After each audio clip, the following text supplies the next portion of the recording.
The hosts of the Swine Brothers show are not role models. They're not even human. They're complete monsters. The Swine Brothers show is dumb, crude, thoughtless, ugly, sexist, self-destructive, foolish, and a crime against humanity. Some of the things they do would cause a person to get hurt, expelled, arrested, possibly deported. The fact they blatantly ripped this off from another source should be an indicator of their shameless depravity. This extreme in bad taste will offend anyone with a working brain, so listener discretion is advised. If you're still here, welcome to the sewer of the internet.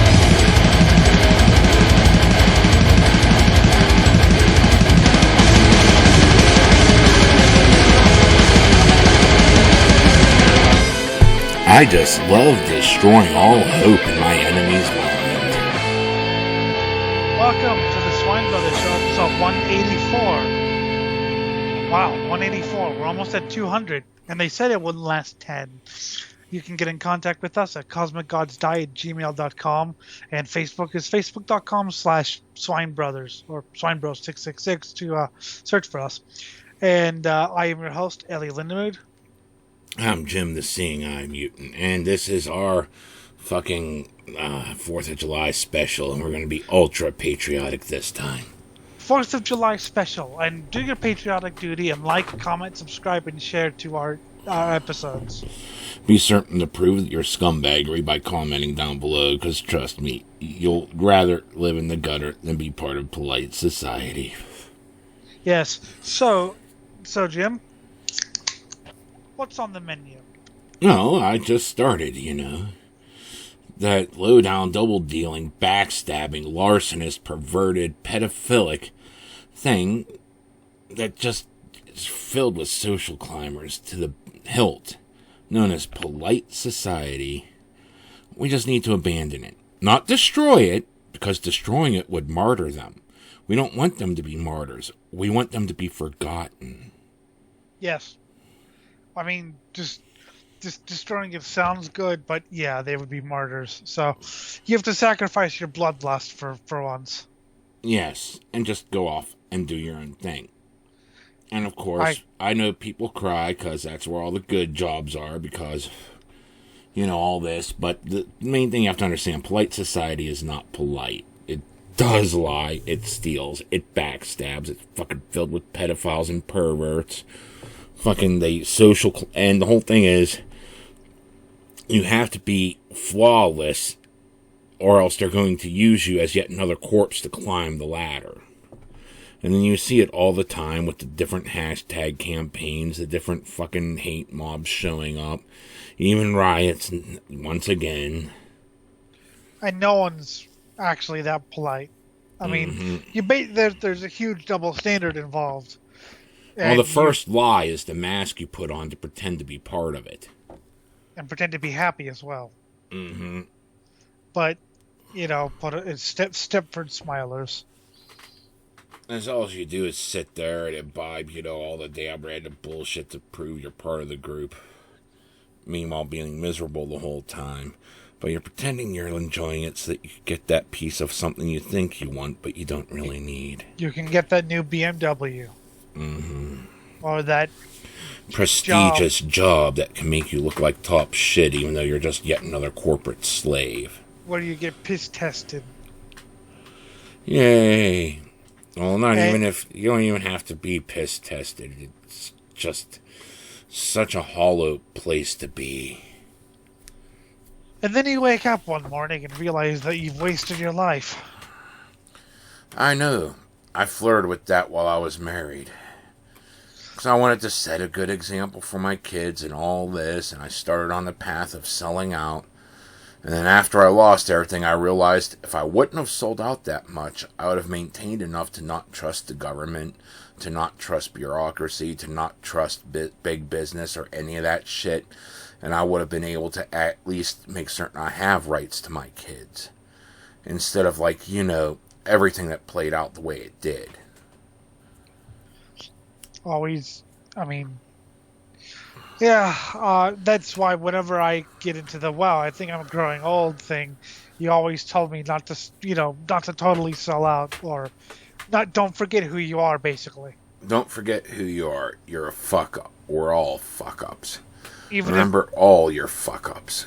Even if by some fluke happens that I become religious, which will never happen, well, at least not Christian, that, to not, because there are, religious Christians who say that, no, we are actually the bottom of the barrel.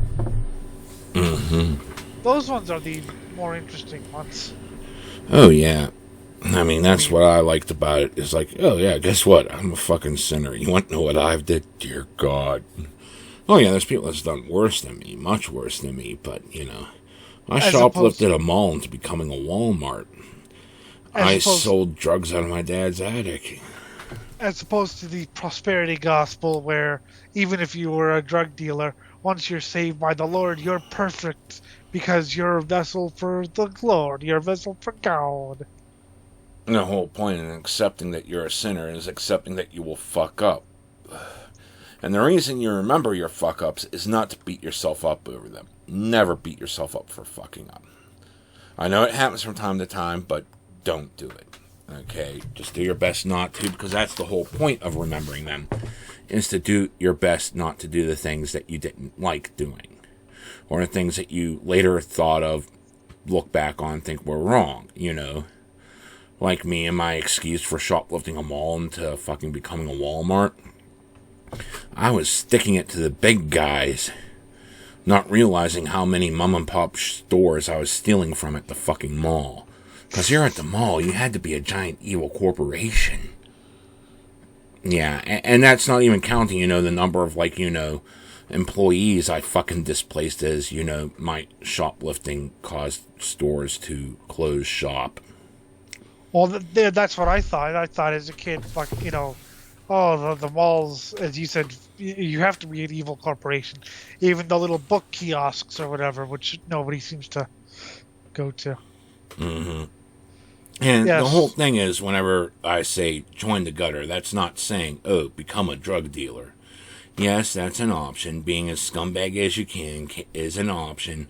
But that's not the option I think you should take. I think you should just use it as an example to live for yourself. Because, yes, there are people that are still going to judge you for bullshit, arbitrary things, even while in the gutter. But people are far more likely to judge you by your actions in the gutter than they are in polite society, which is looking for any excuse to fucking use you as another stepping stone so they could get one rung higher. Yes, and I have to stress this because somebody asked about it. We're not saying, as you said, we're not saying abandon polite society and go full Unabomber or something like that. I mean, as fun as that was. Oh, yeah, as fun as that would be. And I know I've played with homemade explosives. Haven't done anything to actually terroristic with it. And to be fair, some of it was suicidal.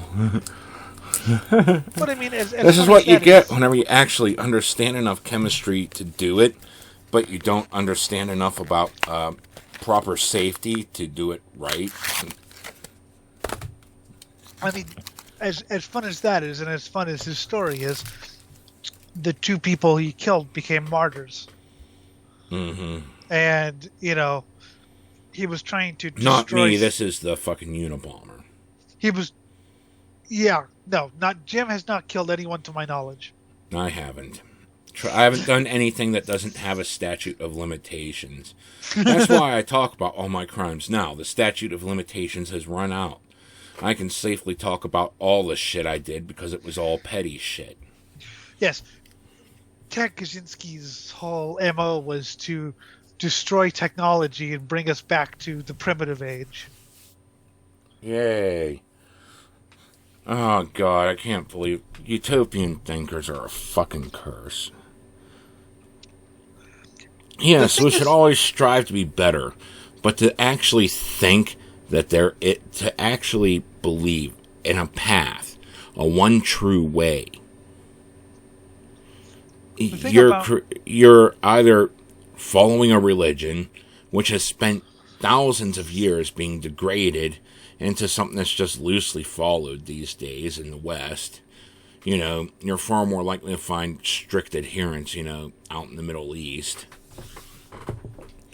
I mean, a lot of this is And even though we have a lot of people that try to follow it strictly, they really can't because we have technology that runs completely counter and they use it daily.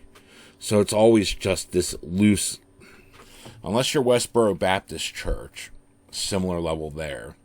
The religious people here are just loosely basing it off of it. And yes, they have some weird fucking backwards ideas. I know, I've seen it. I was in the 12 Steps According to Jesus cult. Well, that was the homeless shelter I had, so whatever. Unless you're like the fundamentalists who, I mean, they try to sort of, God wants us to use computers, but I'd say the thing about Kaczynski was that he was not a utopia. Well, it was utopia through toil, basically. Returning to a primitive set. Yeah. Would bring us back to having smaller communities, and smaller communities are a lot more stable than big cities. And life would be hard, but the hardship of life would eliminate the modern hardships of life. It was very complicated, and he was the not whole a dumb thing with person. eliminating the modern things, and going back to how hard it was in primitive times, before we even had defined agriculture, we were just hunters and gatherers. That forced communities to bond very, very tight. But the problem was we were spending 90% of our waking moments looking for food and water. Yes, there was. Yes. I mean, until we developed agriculture, that was most of our time. And as we developed agriculture, we were able to expend less human resources in getting food and water, and more into doing a lot of other things, which is why we fucking have art. Yes, hunting, gathering, and war was about it. Personally, I'd rather not return to a more primitive age because I'd have to do this show by standing out in the field and shouting to you. So that was another fucking bullshit ideal I had whenever I was a kid. Because I was thinking, either we just go back to primitive society or we go into a complete corporatist society. Oh, God, anarcho-capitalism. You have no idea how close corporatism is to fucking communism, which is fucking the antithesis of capitalism. Enjoy. Yes, but no, but communists don't want to admit that. But yeah, I mean, he was and we're also not saying I'm full of McVeigh and bomb federal buildings. That's not. Yeah, that's not what we're doing, man. Yeah. Because again, martyrs. Plus, it would be illegal, and I don't want to be held responsible for that. Neither do I. It's always fun to see the fallout from it. Oh no! And then watch the person who did it eventually fade away and get forgotten. And I mean, I like reading. I read a book about him, and he's a very interesting person. And I find the militia sort of subculture fascinating, if appalling, but still, I don't. We're not saying civil insurrection. We're saying basically. Well, I mean, my thing. And also, when I say abandoned polite society, I don't mean live out in the woods in a cave or something like that. You can have a job. You can drive a car. You can even live in a fucking city, in a fucking cubicle apartment, which is usually what you live in when you're in a city. I mean, there are people who can do the whole in the woods thing, and I mean, more power to them. But the myths surrounding, say, black metal, which is the most, abandoned polite society music. The myths about black metal is that, Fenris from Darkthrone lives in a cave, right? Fenris is a post worker, and I think his cat was elected mayor of a town. Probably. I think he's actually serving on the city council of the town he's in, and yet he is not a member of polite society. It's a small town, and he's him. He was the only known person, but I wouldn't really call him a member of polite society. He does what he wants to do. If but and he doesn't that's live the in a whole cave. thing, not like the new modern day punks, which have totally forgotten how to fucking just go your own way, do your own thing. We're talking old school 80s, early 90s punks that fucking loved their fucking Gigi Allen and shit. Look at Gigi Allen. We called it urban living for, the urban style because it was so, like, in the city with the neon pink hair and shit. But these people were effectively saying, I reject society so hard I'm willing to have it reject me right back. I know you don't like country, and I'm not a huge fan of country, but outlaw country was the predecessor to that, where, guys basically lived out of their cars and went to jail a lot, but they did what they wanted to do. Mm-hmm. And whereas, like I said, black metal is another. Like I said, they just do what they want to do, but they're not. You can have a band, you can play actual concerts, but you don't have to be, you don't have to get a computer job. Yeah, that's right. And the whole thing is, saying abandon polite society. We're not saying you have to be criminal either, in the slightest. You could be 100% law-abiding. You're just not participating in the fucking ass-kissery that goes around with fucking being part of polite society, because you're always walking on eggshells. You're always watching what you do. And this is also not saying you can't be part of any society. In fact, rejecting polite society means you're going to fucking stumble across people to build your own little social networks, your own little community, and hopefully it's local enough that you pretty much just bond and start building your own thing out of it, And if it's not local, at least you have the internet. Exactly. But, my thing is just be yourself. That's the huge thing. I myself, I can't kiss that much ass. I can't. I don't like it. I can't do it. I can do it for 8 hours, 5, maybe 6 days a week. But after that, I'm done. I can't do it anymore. Yeah. And that's why. And I don't even really do it. If I don't have to do it, if all I have to do is actually show up and do my job, I just show up and do my job. I don't even bother kissing ass then. And you don't even hide behind. We had I think everyone knows who I'm talking about. We had a guy here who tried to hide behind a fake name on here, even though everyone knew who he was, because he did, he wanted to try to fit into polite society, and he didn't want his job to find out who he was. And sometimes, you gotta take the lower paying job in order to do this. But the question is, do you really need that much money? In California, yes. Okay, well, yeah, but that's fucking... What's the tax rate out there? Like 90%? God. Yeah, something like that. Out here, it's just the standard national 50%, which is, just national. Fuck. But the extra 6% sales and I think 10% fucking, fucking taxes. God. There's a reason why I never hid behind a fake name here. I say my name on every show, on every video I make, except for the videos that I'm not on, which the Fright Night Theater episodes. That's Jim. But I say my full name. Everyone knows who the host of the Swine Brothers show is. Mm-hmm. And I'm here and I've fucking posted shit in my full name. Although, it's a lot more common and a lot harder to find me. It's not that hard, especially whenever I say, it's Jim Kamikaze Thompson. Fucker. Yes. Yes, it is. Yes. Well, he has a very common name. We joke about, I'll find some other, I think he played drums for Guar in 88 and 89. Yay! But he was like to have 12. Done that. Just to be that close. Right. I talked with one of the beefcakes about how they had the jizz machine hooked up back in the olden days.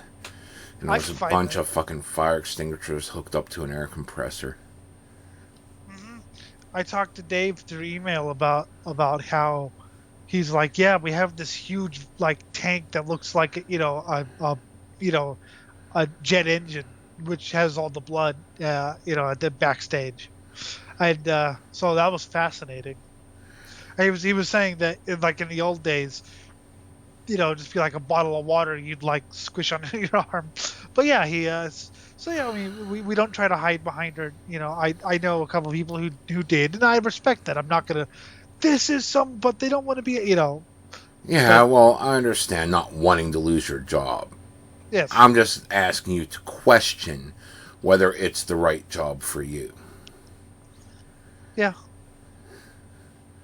Because, you know, if you like your job, fine, you know, but I understand that a lot of jobs try to fucking suck up to polite society, but others are like, we just need bodies.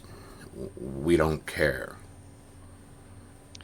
I mean, I kind of like to actually make something of this show and, like, you know, get some money from it. That way, you know, that would be awesome. Like I said, we start getting the viewer count more consistently over 100, then I'll fucking hook up something. We'll start some e-begging. Yes, watch the show, Lemmings. Uh-huh. And it would be nice to, you know, not have to. It would be nice to actually, like I said, get some money. Because then, hey, when I get to be 70 years old, before I get, you know, murdered for saying something, you know, horrible, I could say I lived a good life. I'd just like to say I got paid to entertain for once, because I've done it for free for so many years. Yes, and then I get set on fire. I mean, even before I was online, you know. Oh, yes. You told... it's interesting, before you told that story about you being on TV, I had no idea you were on TV. And then they started doing Fright Night again, and I started watching it. Mm-hmm. I was like, hey, this is pretty good. Yeah. It was pretty much the same thing, only I was younger and less experienced. Yeah. I mean... But, Fright Night Theater. With it's R-E, by the way, not E-R. Yep. Which is a running gag. Yeah. Theater is spelled Theatre. Yeah. See, because I tried looking it up before I saw that. And I went, oh, it's R-E. Okay. Mm-hmm. And, yeah, this is like the continuation of Fright Night Friday, which was what we did back in Cal U. And it's very good. I enjoy it. Yeah, mid to late 90s, that's what we did. And it's a 2-hour show. Mm-hmm. With a movie. You know, public domain horror with us doing skits in between commercial breaks. Yeah, it's not like Mystery Science Theater. There's no riffing during the movie. But that means I have to come up with my own riffs. Yeah, well, whatever. Put you to work, asshole. But, yeah, the movies range from good to abysmal, but the skits are usually quite funny. Mm-hmm. Especially when Jim sings. Oh, yay, I sing. You put everything into it. I love it. So yeah, it's something. I thought about doing a sort of fan Mystery Science Theater episode with you know, me doing skits or whatever, and I never could find anyone to do it with. That was an idea I had like way before, like 2012. So it was nice. I was like, hey, there's someone doing something that I wanted to do, and probably will eventually. And you see, that's a huge part too about abandoning polite society, is you got to take the risks to try your own thing. And sure, I'm not saying, you know, do half the things I did when I was a kid, because dear God, you know, to get over my fear of heights, I'd jump off of bridges and cliffs. Yes. Granted, you know, there was water underneath, and like I told on many episodes before, I was a Special Olympic medalist in swimming. So I at least knew how to swim. Unfortunately, risk-taking has, you know, is very unpopular in this society now. I mean... Unfortunately, risk-taking is the only way that you could fucking possibly earn anything. Because if you take absolutely no risks, enjoy your dead-end, go-nowhere corporate slave job. I don't know if you remember, in 2012, a guy jumped from space. Mm-hmm. And I watched it live with my dad. We watched it. It was on the Velocity channel. It was on YouTube, but it was also on Velocity on TV. So we watched it live. There was no racing or anything. It was something to watch, and I thought it was fascinating just watching the balloon go up and waiting. Was he gonna die? Was he? But my mother and sister thought it was a waste of money. Blah blah blah blah. I was like, it's a risk. I mean. Look at Charles Lindbergh. Look at the Wright brothers. Yeah, you had fuckers crossing the fucking, what's it called? Fucking shit, it's the waterfall. Big waterfall up north here. Well, you had Antarctic explorers, and you had... Fuck, it's right off Lake Erie. I should know this off by heart. Niagara Falls. Niagara, okay. I was like... people would cross that on tightrope. There were people that went down it in barrels. What was it proving? I don't know, but it was entertaining. Look at motorcycle daredevils. Look at racing drivers in the 1950s. I mean, they wore shorts and T-shirts that were, quote, fireproofed, unquote. And, that big tank in the back? 75 gallons of fuel with little protection. If you backed into the wall, it was exploding. Mm-hmm. But, people used to take risks, and people used to admire that. Look at the space program. What was the point of sending men to space? Yes, we had to get our fucking military superiority and show off to the rest of the world that we had the technology to do this. But it was fascinating. Mm-hmm. Space is fascinating. The Right Stuff, fascinating book. Mm-hmm. So that's the thing but these days we just gotta cower and let everyone else do things for us because we're so weak. Well, not even that. These days we watch people play video games, and I have nothing against watching people playing video games. Okay, I do it all the time. Yeah, but you don't you don't give people money for that. At least, God, I hope not. No, they do. Esports but the main thing that you go with watching people play video games is the personality. Well, no. My point is that, okay, you watch people play video games, and so do I. They have actual multi-millionaire esports players. Yeah, and I got no problem with that.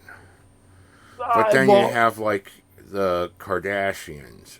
Like, why the fuck are you watching that? Well, see, I'm cynical, so I could say something to really annoy you, and I could say, well, what's the difference? Oh, it's simple.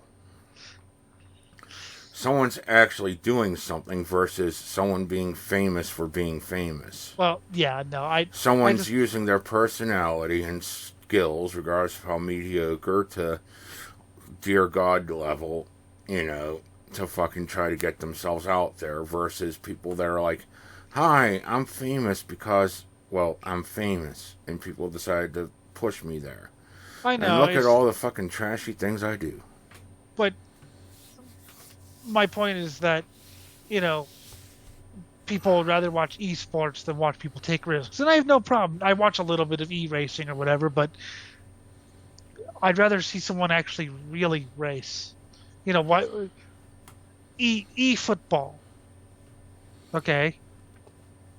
Why not watch someone play real football? Oh. Why not watch someone do a real carjacking? Well, yeah. I don't know. I see that's the thing about the whole esports thing is I don't really have a problem with it per se, but at the same time it's symptomatic to me of that people would rather watch video games than watch someone take a risk. I don't think it's so much the watching. It's the actual doing, dude. Okay. Yeah. That's because people fucking douchebag McFucking useless. The fucking manifesto we read. That is what the problem is. Not so much what we're fucking watching. But look at it. Fucking I tried, but then there were people who were better than me, so I gave up. No progression, no attempts. Just fucking throw up your shoulders and fucking give up. And that's the mentality that we should fight. I don't care what the fuck people watch for entertainment, you know. And no enjoyment. Uh-huh. No, okay, I can't do this. I mean, okay, I'm not as good as some broadcasters, although I still think I'm better than some others. But anyway, I'm not as good as some broadcast. But am I just going to give up? No, I'm doing the best I can with the materials I have. Mm-hmm. And I'm enjoying what I'm doing. I still go out there, go on TV, which, you know, I never got paid for a day in my life. But I still do that, and I'm still trying to make something out of that. I'm trying to make something out of this. I'm trying, you know, a lot of different avenues here and there. Yeah, so... But, you know, I realize I suck. Oh, God. I mean, I had some half-decent ideas for The Slain Man. That was the first book I ever wrote. But I was still so full with my head of myself, with my head up my own ass, that there were so many things I just got way too heavy-handed with. So many things I thought I knew, but I didn't. You know, because, you know, you're young. When you're young, you know everything about everything. Well, of course. I mean, you know, that's the way I was when I was younger. That's the way everyone is when they're younger. They knew everything. I knew everything about everything, you know. So did I. Fucking shit. You just recently had an encounter with some dude that tried calling, what was it? Limp Bizkit. Limp Bizkit death metal. Because, oh my God, that's not even metal. No, and then there was fucking another guy. Alt-rock. And then there was another guy who was asking about, I forget what band, or else I'd actually play it just to have Jim go, but he was asking why a band wasn't on Metal Archives. Okay? And there were solid reasons for it. It wasn't metal. It was deathcore. It had a very slight, you could say a little bit of metal influence, but it was mainly a hardcore influence, right? I understood this perfectly. I did not hear any metal in it. But he was, no, you guys are living in the past. And if you have this idea, keep in mind, deathcore is 17 years old. If you have this idea, the metal's dead. Because you guys are living in the past. Because I listen to black metal like Dimmu Borgir, and that's old. So. I mean, we were talking with Jeannie, and she was hoping that metal would die. Well, if that's what metal is, but yes, and yet she still gets excited by albums I recommend her. So, but I mean, it was just such. I mean, it wasn't just that I disagree with them; it was their attitudes. Mm-hmm. And yeah, Limp Bizkit they called Limp Bizkit death metal because, and I quote, it has screams in it. And he tried picking a fight with someone who was listening to death metal when Jim was 10. Mm-hmm. And keep in mind, Jim was listening to death metal before I was born. That's right. And even I understood. But of course, you know, back in the day, I knew everything. I knew that new metal was metal because it was heavy.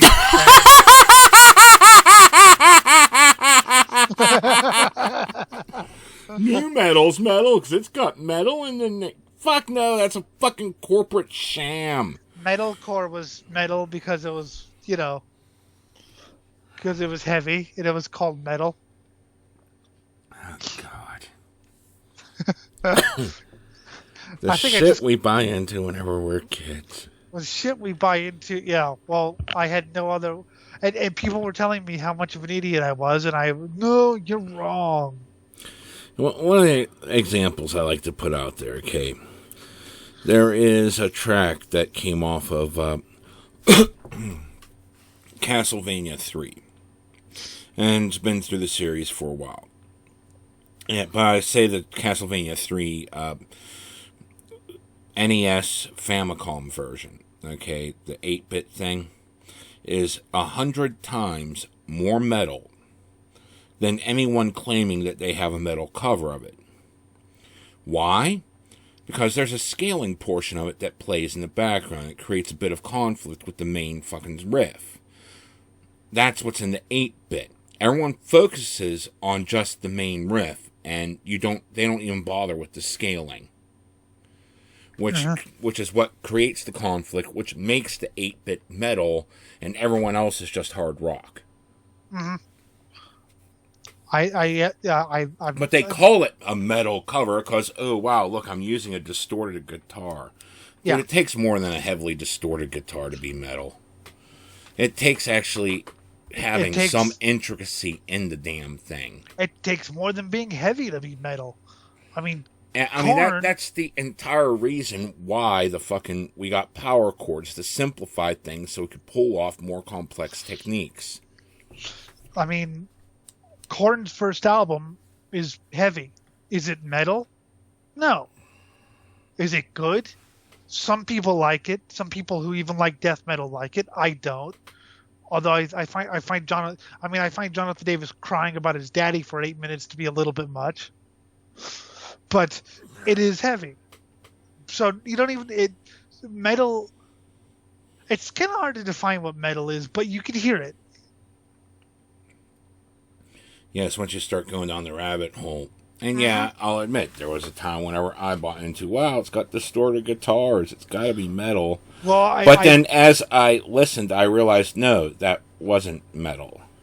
I bought into, well, it was heavy and it had screams, therefore it's metal. So Killswitch Engage and As I Lay Crying. Okay, it's As I Lay Dying, but still. Yeah, Killswitch Engage, As I Lay Crying. When we reviewed the first Slipkorn album, that was an album I thought when I was a kid was the heaviest of heavy things. I listened to it a couple of years ago when we reviewed it, and it didn't sound very heavy. I mean, it sounded, it had screams and double bass and all that, but it didn't sound very metal to me. Maybe a little bit of metal influence, but there was too many other influences. Alt rock all the way. Yeah, too many other influences. I think there were 2 tracks I liked, maybe one I forget. There was a little bit of metal influence. But just metal, I mean... But liking something doesn't, fucking... Well, Baby Metal had more metal in it, and that was pure gimmick. Well, Metallica has hard rock influence, so is Metallica hard rock? So, yeah, just having metal influence. Well, yeah, now they are. Back in the day, they were actually metal. But now they're just heavy, hard rock, fucking bullshit. Nowadays, they're kind of metal again, which is... But I'll even say the Black Album is metal. Yeah, that's good. But it's not good. But it's not I good, say it qualifies as metal. But anyone who says it's not metal, chode or re-chode. Those are like abominations. Or Saint Anger. Bang, bang, bang, bang, bonk, bonk, bonk, bonk. Oh my God! I had to review Saint Anger once. Because I pity you. I don't pity you often, but I pity you. Yeah, well, Bishman Rock and I, Andrew Bishop, who was on the show a couple times, he said, "What if we review Saint Anger?" So I listened to all 75 goddamn minutes, and all I can think is bonk, bonk, bonk, bonk, bonk, bonk, bonk. I want to subject Jim to it. Oh yeah. But strangulation sounds. I could. Why are you doing this to me, Jim? I can't breathe. Bonk, bonk, bonk, bonk, bonk. As you hit me across the head with your cane. No. Just keep strangling you. You made me listen to this. You see, this is why people need to feed us money, so we could be at a central location and start filming it, and then you see us beat the shit out of each other every day. Well, yes. Okay, maybe not every day, but it will happen.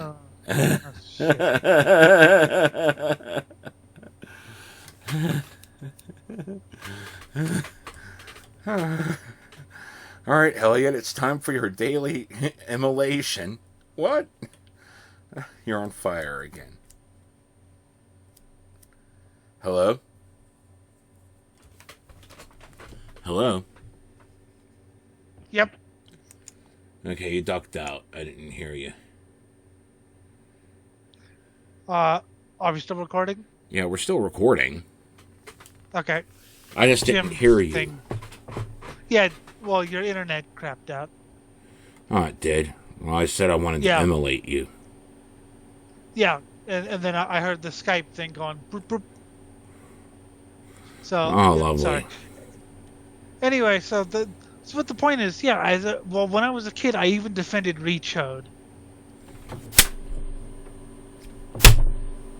Well, okay, when Chode came out, you were 20.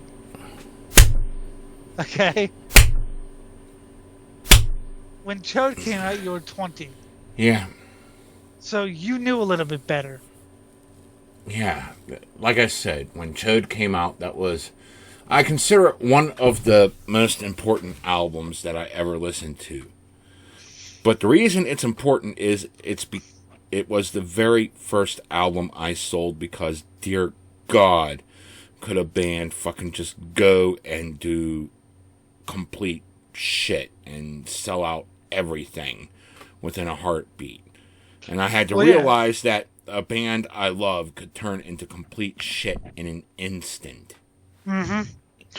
Whereas I defended it because it's Metallica. When I was 12, whatever. But yeah, and then I heard Kill 'Em All, and I didn't defend it anymore. So Kill 'Em All saves me. Yes. But, good. And then you found out that fucking, Killing's My Business was better. Well, yeah. But then Megadeth did Risk. God. I still hated that day. I hated it. Okay, so you hadn't heard that album. You said you I stopped, after Cryptic Writing, so I was like, yeah, I see where this is going. And I was familiar with what the hell happened with Chode. So I decided not to listen. So this was the very next album? Yes, this was the album after Cryptic Writings, which had some good songs on it. Mm-hmm. But, yes, this was the album after Cryptic Writings. So fast forward to the early days of us talking, and a mutual friend was talking about how bad Super Collider is, which it was a bad album. It was radio rock, and I said, Super Collider's bad, but at least it's listenable. There's an album that's not even listenable. He's like, I gotta hear this. So I posted it. And it was intended for someone else. But I clicked on it because I had to. It was Megadeth. I knew where they were going after I stopped listening. And I had to see exactly what it was. Because sometimes you just gotta listen to shit music in order to appreciate the good stuff. And, torture yourself. And that was... Oh my God. Why did I do that to myself? Why did you make me do this? I didn't... Well, I hero worshipped Mustaine as a kid. Okay? Mm-hmm. I mean, he was the guy who got kicked out of Metallica for being too metal. At least that's how I saw it. That's pretty much what happened. I'm going to be an asshole. Yeah, that's metal. I got kicked out of the band for being an asshole. That's even more metal. So, and he wrote amazingly technical but evil music. I mean, his music was technical, but it wasn't wank. It was evil. So I was like, wow, I love Megadeth. And then I heard Risk. Now, they have released some good albums afterwards. Endgame and Dystopia, even though Dystopia is basically Rust in Peace with the part 2. But anyway, the point is, I remember the profound disappointment. And then I heard that Mustaine became a born-again Christian and started kicking off. He was the wrong kind of asshole, let's put it that way. Mm-hmm. He started kicking off bands like Dissection because they were satanic. That's the wrong kind of ass. It's like, do you remember the joke about the Legion being the wrong kind of evil? Mm-hmm.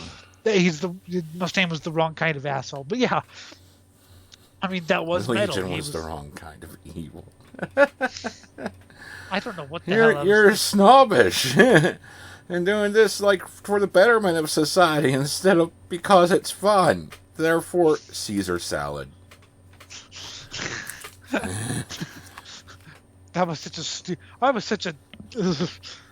I re-listened to Fallout New Vegas and I made jokes that I cringe at. trying to be edgy for the sake of. But I still love the way that it all came out to like the AI just fucking everything. Yes. Because Arcade was flagged as a follower. Well, and whenever we lost him as a companion, he went back to the follower AI. Well, we kind of used an orbital laser on Old Mormon Fort, which made us enemies of the followers. So he was pissed off at us. But because we sold him to the Legion, him getting pissed off caused the entire Legion to get pissed off at us. Oops. So everything just attacked us. It's like, fine, you can be pissed off, we sold you. We're running away. We just had to do it. Then we came back to the fort, killed everyone but Arcade. And Benny. We had to let Benny suffer a lot. Well, I forget if we killed Benny or not. I don't think I did. No.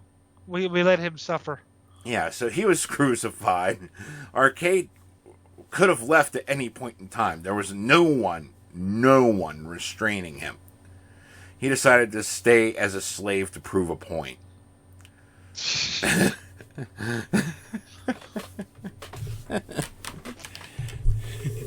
I love how some sites were. How could you be so cruel to Benny and crucify him? He shot me in the head. I recently had someone ask me, why did you sell Arcade and eat Caesar? Instead of doing like a pure playthrough. Pure Legion or pure good guy playthrough. It's like, why not?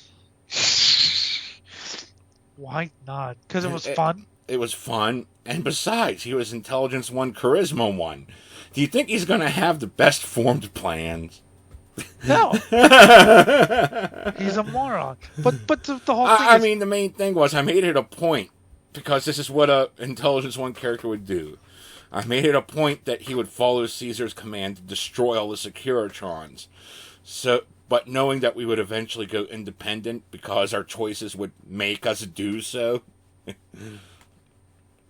Oh, yeah. No. So I knew it would completely screw everyone over the moment we went dependent. And I even tried role-playing it like, all right, we're going to take this thing, we're going to have ultimate glory. Wait a minute, what? Oh, God, I got to destroy the thing instead of keep it for myself? What? but the thing about Benny, really quick, is, first of all, this guy has an intelligence of 1, the character we are playing. Mm-hmm. And he knows who shot him in the head. Why wouldn't he want him to suffer? Yeah. I don't care if it was just business or whatever. He's an idiot. Anyway, I think we need some music. Yes, we do.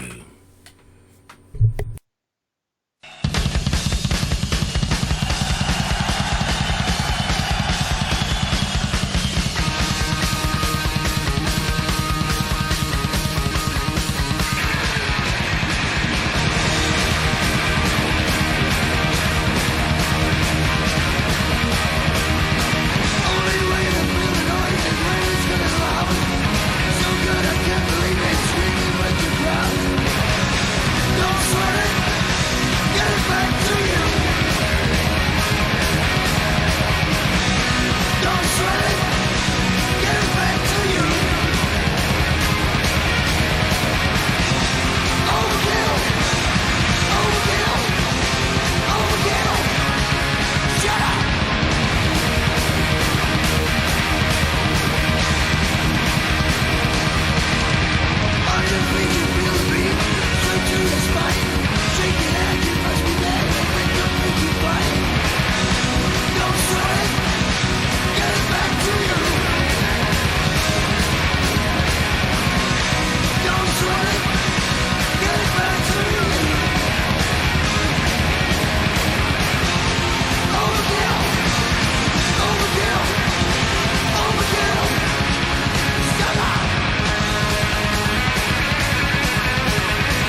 right, that first one was Motorhead with Overkill live.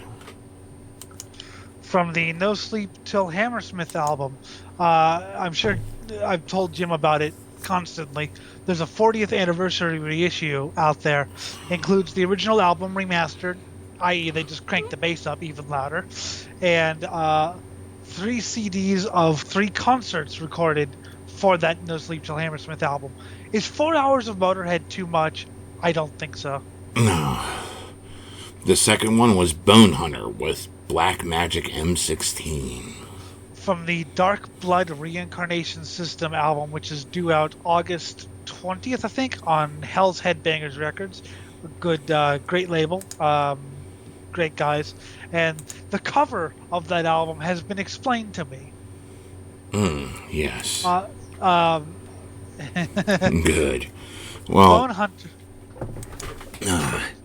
I was just thinking back to like how that guy was sitting there trying to figure out why I would sell Arcade and Kill Caesar in the same playthrough of a fucking video game where I'm just having fun with it and letting you make most of the choices, if not all, and we're just having a good time with it, and that's pretty much the same essence of a teenager knowing everything about everything, that things are supposed to follow this huge thing.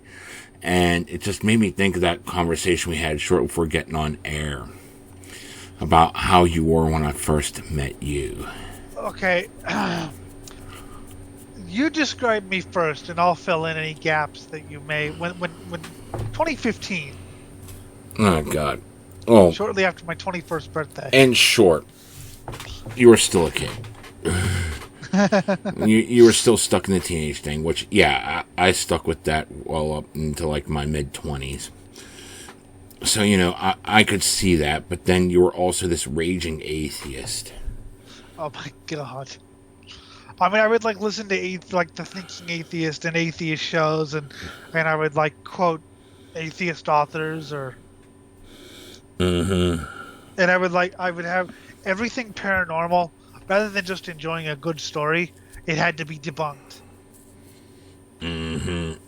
I couldn't just sit back and go, who cares if it's fake? It's a good story. Yeah.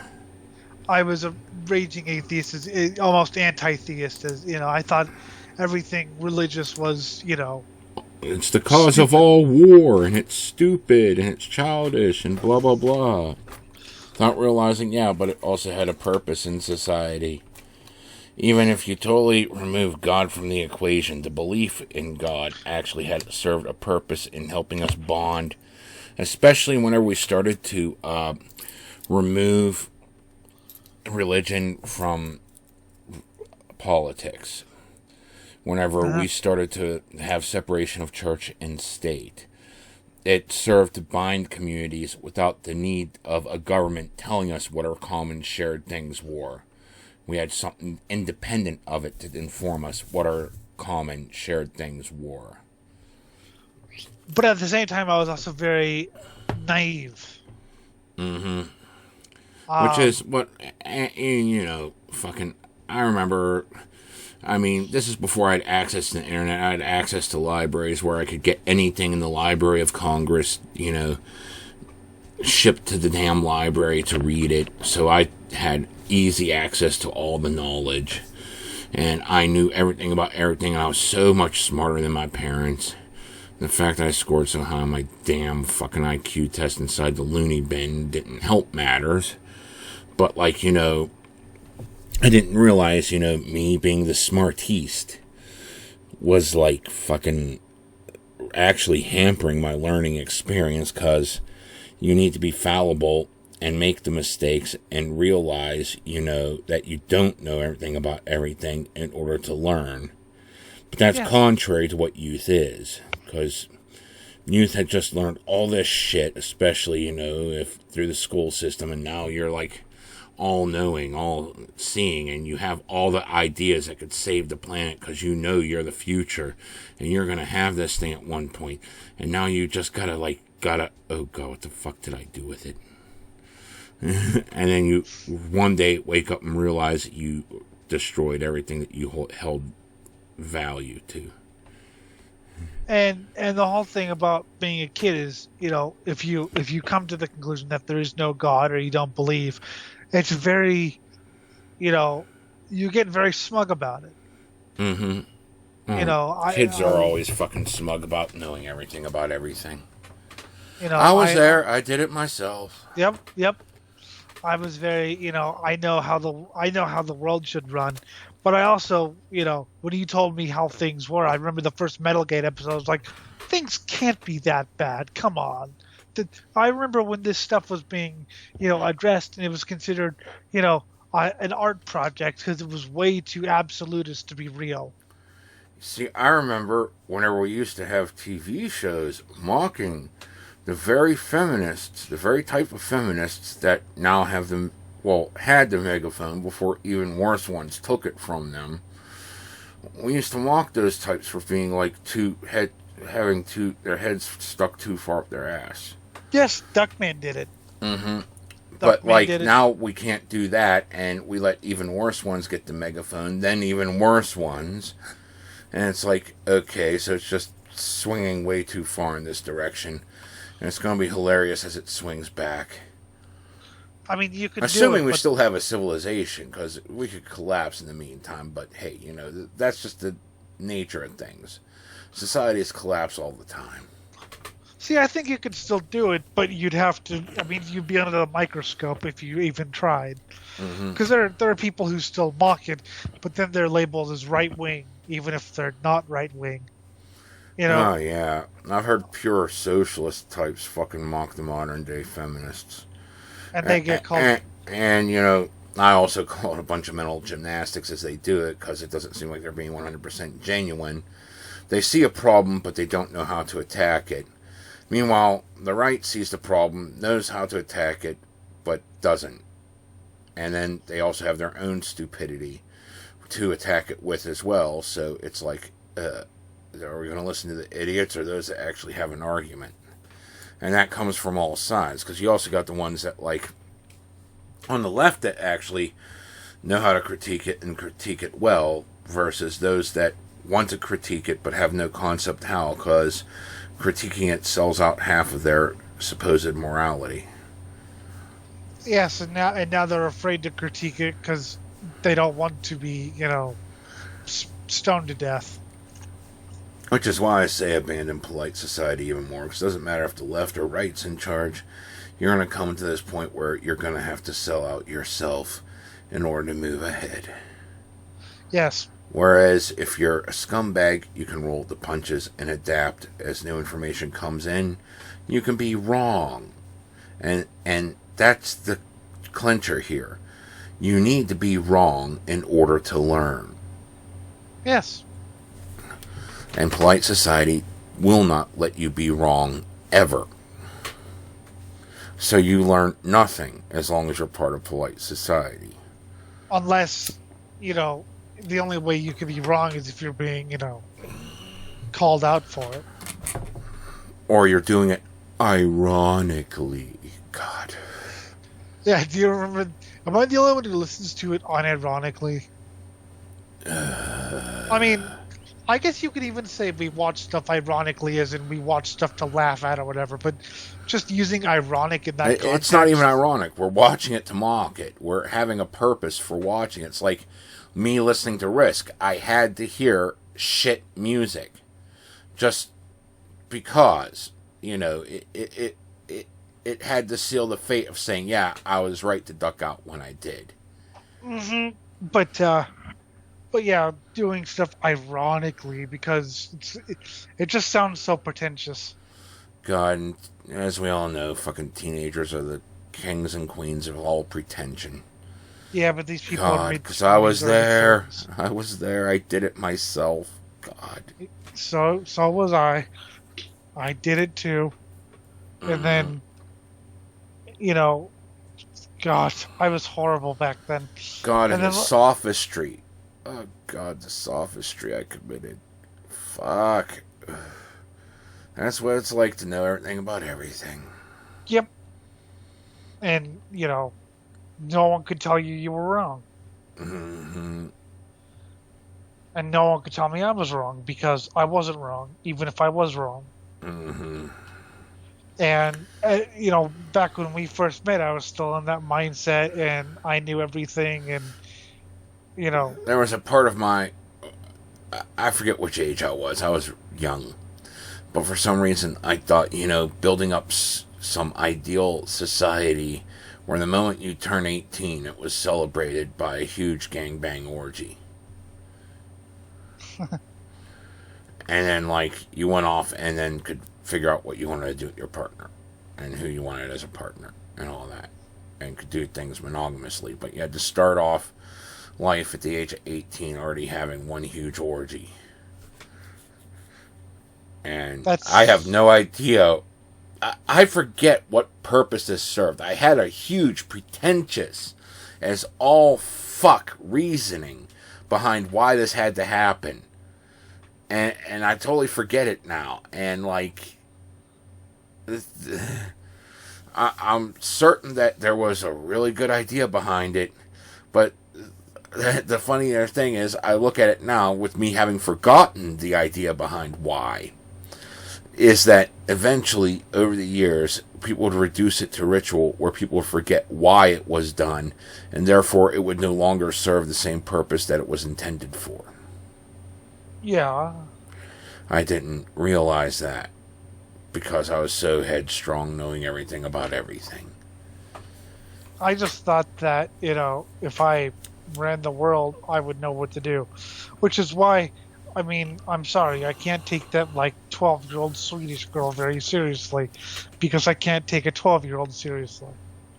I don't, I think she's 18 now or something. Well, I don't care. You know my point. I know your point. I can't take that age seriously when it comes to political opinions. I'm sorry. I remember any when kid voicing a political opinion, dear fuck. I just remember half the opinions I had, and it's like, why? Why did I? Oh yeah, right. I was a kid. That's why. But she gets to speak to the UN. Because wow, mirrors our values so much. Why couldn't I have spoken to the UN? Goddammit. Yeah, I know. I had answers. I could have told them about the glory of euthanizing people painfully.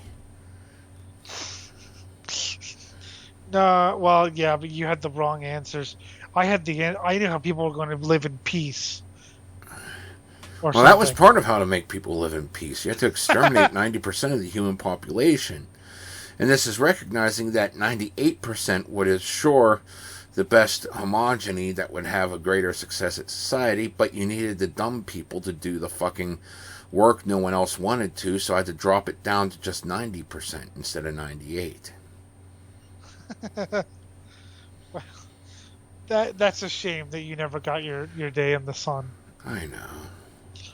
That would have been quite interesting just to see the reaction on the news. But I knew everything about everything and could lead us to utopia. Fuck. Legalize murder. Oh, God. Oh, fuck. Why? Why was I that way? I ask that sometimes. Then I remember I was dumb. So dumb. Yes. Because I was a kid. And having all the answers doesn't mean you know how to apply them appropriately, logically, or even, realistically or anything. I mean, when I started this show, how many dumb points did I make? Oh, God. How many times did you hear me hit my damn head against the desk? Not enough, because you're still alive. I know. There was that one time I even left the show because you just wouldn't drop a point that was dead. You had already stated it 3 times, and now you're stating it another 3. I can understand having to restate points from show to show because this might be someone's first show. I mean, that's a reason why, I bring up, oh, wow, I went homeless so much. It isn't like, oh, wow, I'm still stuck on that. No, this could be someone's first show. They don't know that. See, I was exhausted, and I literally had no memory of that show. because I had gotten like 2 hours of sleep before we did it. I was like, wait, why do I have a feeling that I got yelled at last night? Because I had literally no memory of doing that show. Because I was so tired. And then we did a show like the next day and it was fine. But I was like, oh, I was an idiot. Yeah, sure. But yes, you left and you left me and someone else just going, okay. Yeah. I don't know what we're going to do now. At you. Yes, and that's what knowing the answers does. Well, yeah. And that's, I mean, I'd like to think that I've learned at least a little bit. You have. You've become tolerable. Whereas you've actually slid back and become stupider. Yes. It's early dementia. That's right. It's early onset dementia. As I sit here and fart in my own hand. 3 years. What's your name? I don't know. Cthulhu? Yeah, I wish. That'd be great. No, make me Azathoth. That way I don't have to know anything. I just need to be there. And I could just ramble on about anything, and people would take it as divine prophecy. Well, I was joking the other day about doing, like doing a show high is a horrible idea, but for like a video game show, I ate one weed thing and that kicked my ass, right? Yeah. So just imagine what would happen if I ate 15. Yeah. Oh God, that reminds me. That reminds me so much of the first time I did acid. Oh my God. Because the whole thing was, okay, my buddy had scored some acid and he wanted to give some to a friend. So he told me I was going to get 2 hits. And he said something about cutting it into 2 doubles. But I didn't understand the lingo because I didn't do acid yet. Yeah. And I saw 2 pieces of paper. And I thought, oh, cool, these are my 2 hits. No, that was 4. And he's like, I was already prepared to babysit you while tripping, but this is going to be worse. And it was, but it was so awesome. I discovered the meaning of life. I literally did. We both agree I did. Anyone around would probably agree so. But the whole problem of discovering the meaning of life was I drank the Orange Julius with the cigarette butt in it that I put in there. And laughed my ass off over the fact I just did that. And that whole entire chain of events is what caused me to forget the meaning of life. Which we think now might have just boiled down to the word paradox. But we don't know for certain. But we knew it was the meaning of life. And it was forgotten after drinking the Orange Julius with the cigarette butt in it. So, for those of you who maybe don't, so you had 4 hits. Which was twice the amount I was supposed to, and this is my first time, so I'm completely inexperienced. I don't know how to control things so that I can, have the good hallucinations yet, or any of that. And to top it all off, this was the blizzard of 94. Or was it 95? It was either blizzard 94 or 95. And we had gone in, it was a nice sunny day. We come out, and there's like 18 inches of snow everywhere. Ooh. And we had decided to get a ride home. And part of our deal to get a ride home was with one of the guys that we had gotten stoned with at the mall, where he was working as a janitor. He's like, fine, help me clean the toilets so I get out here quicker and I'll take you home. It's like, cool. And that was the most fun I had cleaning toilets ever. It made this fun little kind of sound while I was cleaning it. And like, I didn't mind rubbing the tampon stuck on the wall. So yeah, some chick decided to leave a bleeding tampon stuck on the damn stall wall. What happened after that? Oh, I decided that we would just take the ride right across the street from the mall to Eaton Park. Because I wanted some orange juice. I wouldn't take no, we're going home as an answer. So, instead of going home, which was a couple miles away, and growing snow from the 18 inches it was, we went to Eaton Park, and we got orange juice. And after I drank the orange juice, I left a tip, and we left for Denny's. Because I forgot if their orange juice was better or not. And keep in mind, someone's babysitting your ass. Yeah, my buddy who fed me the acid is babysitting my ass the whole time.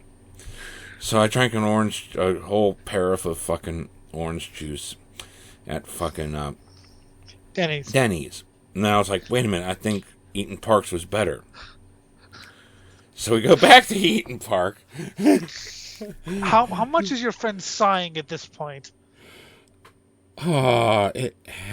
Stern had to have been fucking out of his mind. Like, Jim, you're a fucking moron. Just constantly at this point. So while we're there at Eaton Park the next time, I'm sitting there with my orange juice, and I realize that Stern and this table right behind him are all staring at me. And I just say the first thing that comes to mind, because I think they're waiting for a response from me. I'm tripping my balls off at the top of my fucking lungs. At least we got a good conversation out, because they were college students. They were interested in the effects of LSD. So we had someone that knew what he was doing and a first timer. That's like who you want to talk to whenever you want to learn about LSD. It's like, oh my God. But, I said it loud enough that there couldn't have been anyone in that place that did not hear me. Yes.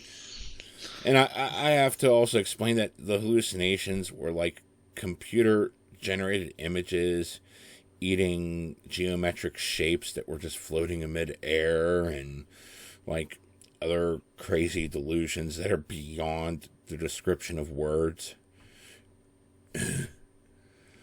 But eventually we got our ride home with those people, and Stern was not having my shit for another bout of Denny's.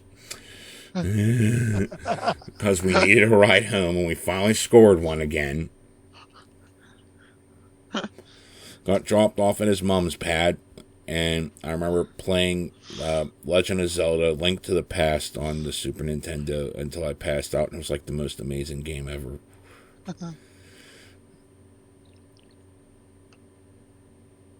So yes, it probably was worse. Mm-hmm. Oh great, I'm just gonna babysit you. Oh my God. Mm-hmm. So that, yes, just imagine me 15. I would start making a point like, so Jim, I think. Oh great, he's lost the ability to speak. Oh no! If you ever did that, that's whenever I would pull out all the stops and find a David Cage game. Quantic Dream. Oh God, it is so like. The style is supposed to be like this interactive movie, but like the script is written in 100%. I am an artiste. Yes. Take me seriously. That level of pretentiousness is throughout the script, and like it's, oh my God, you would just, and that you'd have to be really fucked up to truly appreciate it for how much of a steaming pile of horse shit. I mean, Omicron, the Nomad Soul, that was at least a game. After that, no. But in order to appreciate fully the heaping pile of horse shit that Indigo Prophecy or Heavy Rain or shit like that is, you would have to be so stoned out of your goddamn gourd. Because when we did it, Jim started fucking with me. He started slowing things down and skipping things. That was for Fallout 4. Oh, that was horrible. And it was great. Just listening to your responses, I was fucking with you. Did that just really happen? Yes. Well, I got. And really then sometimes mad. I'd do it, and he'd be like, "Did that just really happen?" No. Well, I got really mad because I was using all of my concentration to understand the dialogue. And I skipped some of it and slowed some of it down. It's like, why? Because you know what it's like when you're high. You have to use all your concentration to do something. So I was using all of my concentration. Gotta focus. And it just tripped you up entirely, I know. That just makes it glorious. The things that had to have been running through your head at that time. Where am I? That's always a great sensation. You were waiting for that for years, I could tell. Yes, I was.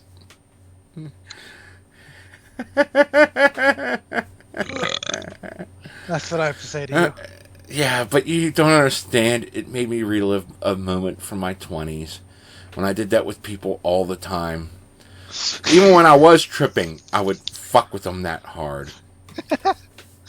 There was a game. What was it? Your fox hunting calls? Oh God, that was done exclusively because these people pissed me off. Okay. And like, it's an annoying sound. That kind of sound. Okay. Yes, I've heard fox. And like, I played it for an hour straight, headbanging to it. How did they piss you off? I honestly forget now. It seemed so important at the time. It was. And I'm certain, because my one buddy, the guy who shall not be named, he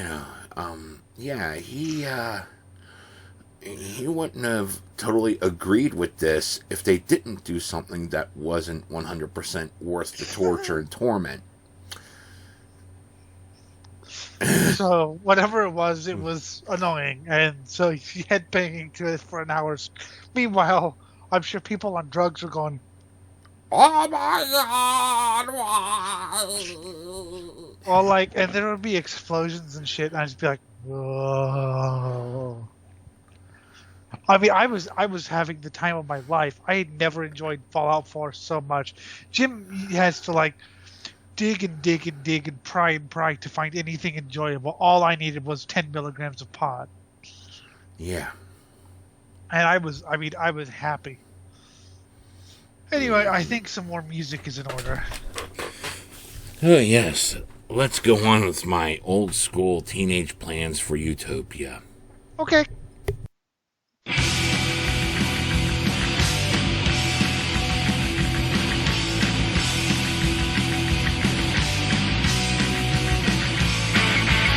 So many people I want to kill. Maybe I won't, maybe I will. Put my gun into your head, blow you away. Fucking bitch, legalize. Fucking bitch, legalize. Fucking bitch, legalize. Legalize. Legalize murder. It's a city and the crazy man. Son of a bitch with a gun in his hand. You're gonna know who I am today. I'm your enemy. It's all a war on my warpath. A victim, a savage bloodbath. Stick a dagger deep in your chest and right fades away. In a pool of blood, where you belong. In a dead deep on the cold ground. Watch the square. Watch your murder. Fucking pigs. Legalize murder. Fucking pigs. Legalize. Fucking pigs. Legalize. Fucking pigs. Legalize. Legalize. Legalize murder. So many people I want to kill. Maybe I won't. Maybe I will. Put my gun up to your head and blow you away. I heard you say I'm a crazy man, a son of a bitch with a gun in his hand. You're gonna know who I am today. I'm your enemy.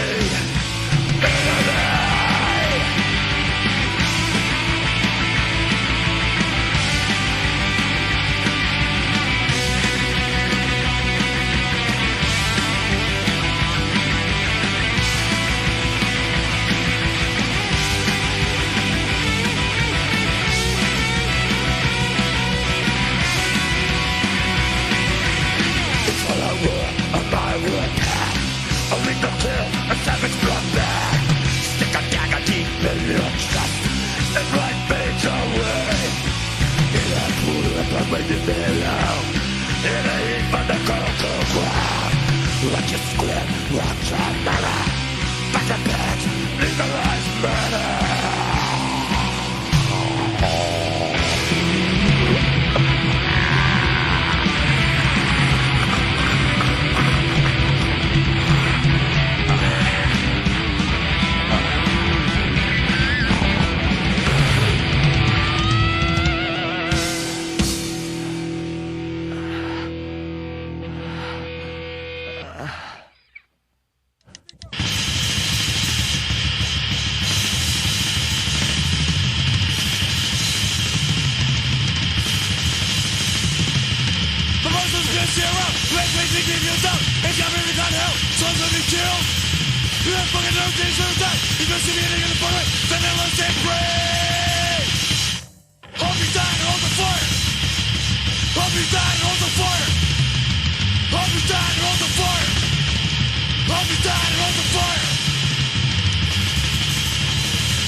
Alright, the first one was the legendary G.G. Allen with Legalized Murder.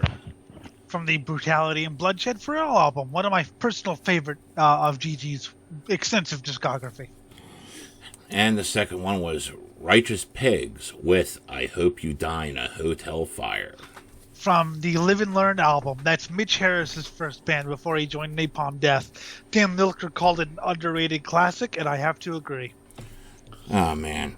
And I also have to agree that I do hope everyone here dies in a hotel fire. I'm just sitting here remembering the thought process of why I thought legalizing murder was like such a utopian idea.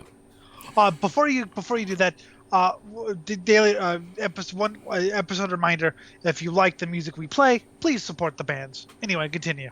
Yes, support the damn bands, buy their shit, all of it, the merch too. Anyway, yes, provide. If you're a member of the whatever sex they're attracted to, provide sexual favors. Hey, that except for G.G. Allen, he's dead. Well, I'm certain that some people wouldn't try to do his corpse. I know. Because, that's what G.G. Allen fans do. Oh, yeah, I saw a documentary about that. I'll get to that in a minute. So anyway, you were talking about wanting to legalize murder. Yeah, and the thing that made it the utopian idea was, the thing that keeps us from killing each other right now is the state is authorized to use force to put us down if we step out of line too far. And that's a very shallow thing, because, you could go to jail or you could die or whatever, but, it's the state doing it, and it's so easy for people to rail against the state. If we remove the state from that context and completely legalize murder, now instead of that, you have to worry about the person you're wronging coming out and seeking retribution.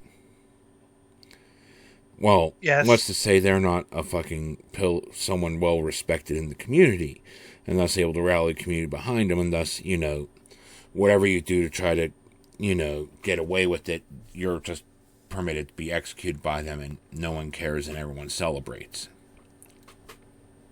Yes. And all your efforts are completely forgotten and all that. So, you stealing that loaf of bread, could lead to you being executed because there's no standard now. Murder's been legalized, so any form of retribution, no matter how petty the crime, would keep people in line. That was the thought process behind it. I didn't realize at the time that, I did shortly after I came up with the idea anyway. I think it was even in the same, discussion about it, that people would start stepping out of line because, hey, this is permitted now. So they're not just doing it for shits, giggles, and thrills, and that people would form.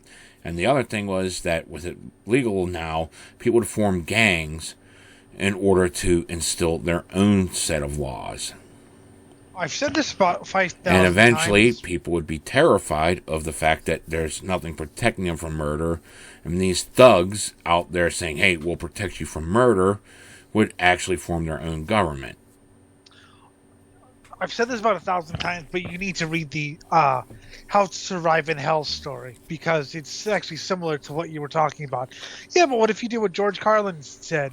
A year of murder, and you have to have a reason. You know, like, I just didn't like the guy. Yeah. So rather than just random killing, have like a day of earmarked. You can kill one person, Mm-hmm. and you have to have a reason. But yes, you need to read How to Survive in Hell. But my point here is, the utopian thinking shit. Yeah, this will be the perfect society, and I know it.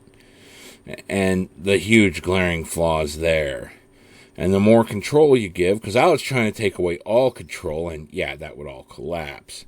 And the more control you give, it still collapses. Anything that gets too conservative or way too reformist collapses. Yes. Especially at the reformist end, that typically goes towards, people losing their sense of purpose and only filling up on, like, shallow pleasures. And now, like, people are too stoned. And, while the lower classes are all suffering, the upper classes, the teachers, the fucking lawyers, the damn politicians, they're all living the high fat cat life, getting way too lazy. And, whenever someone decides to obliterate them, the peasantry's like, we don't care. We were little more than slaves anyway. Fuck it. Yep. I mean, that's why there's no utopia. All you can do is do the best you can. Mm-hmm. And sometimes you don't want to push too far with how the best you can, because you have to leave that room for compromise in order for someone that has a vastly different opinion to say, okay, well, I'm not going to raise an army against you. Well, that's the problem with communism, is that if you talk about, what will you do if someone has a different opinion, and they'll say, oh, well, you're just a waste of life. Uh-huh.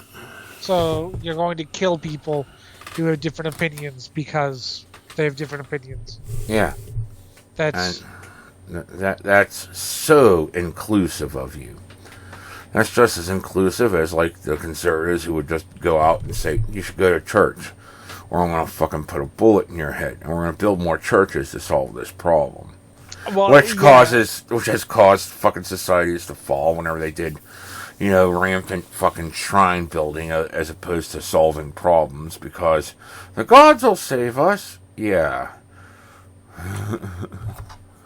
Well, yeah, and the people who claim to be, communists are doing it to save humanity, but yet, if you disagree with them, fuck humanity. Yeah.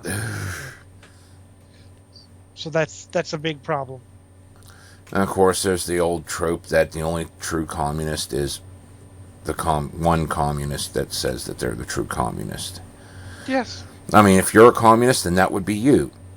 If you're not a communist, then that would be anyone that says they're a communist is the only true communist.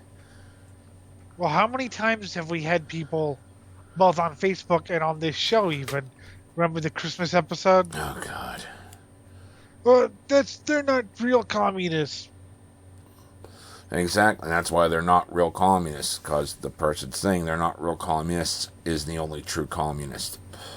Exactly. I am the and that's not like a characterization. No, that's not a characterization at all. Just saying all communists say that.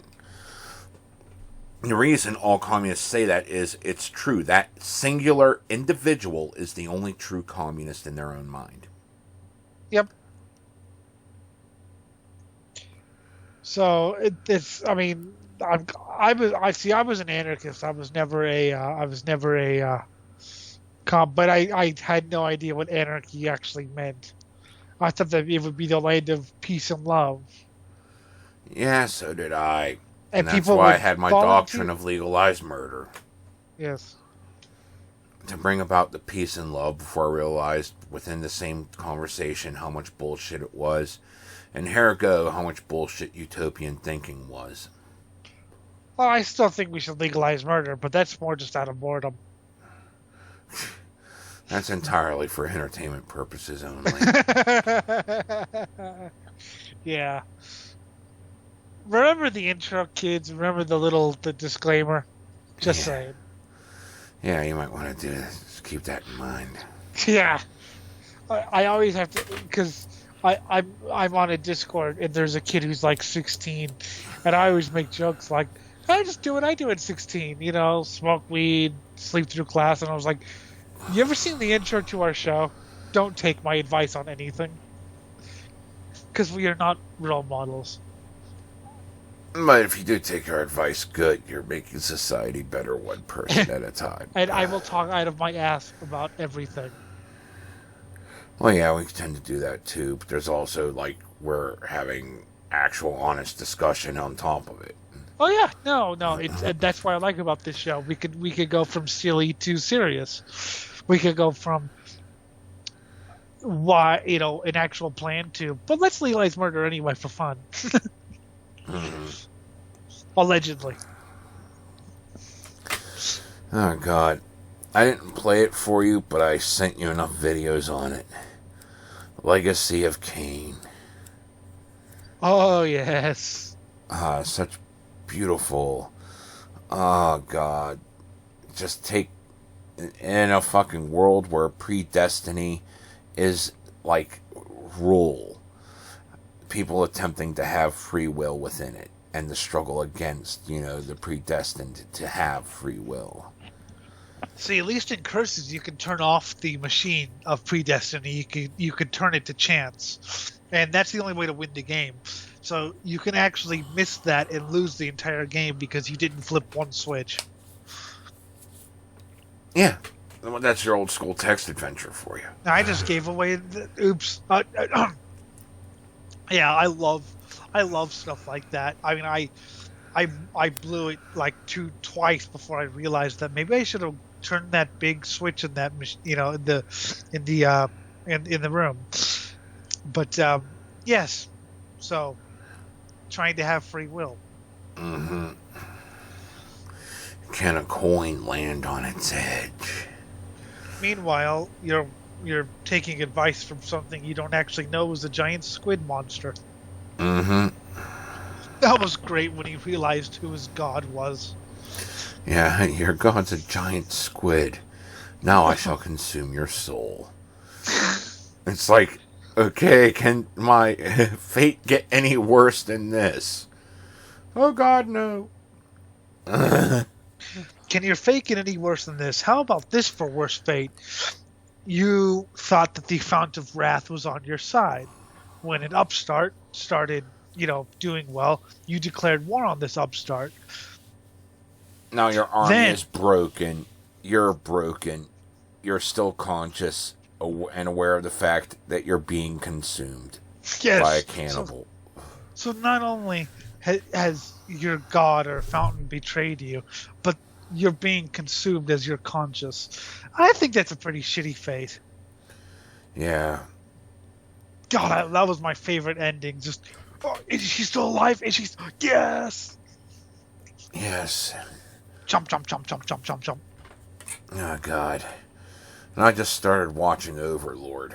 Oh God, that was just so beautiful just in the first couple episodes. Where it's like, hi, we're king shit. We're gonna annihilate this army.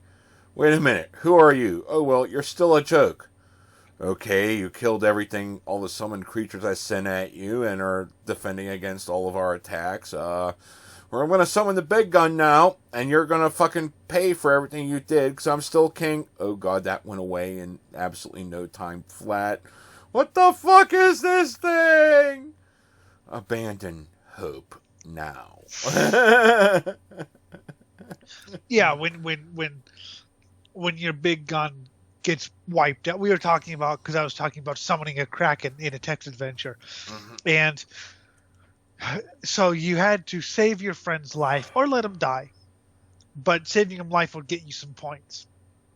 Because I did not actually like this guy, because he just his whole thing was, I'm going to get trapped and be annoying. So, but you had to summon a kraken to kill the enemy, but you couldn't actually control the kraken.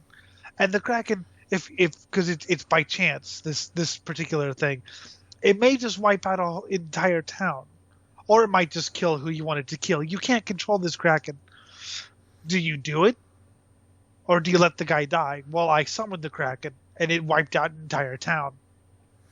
That's fun.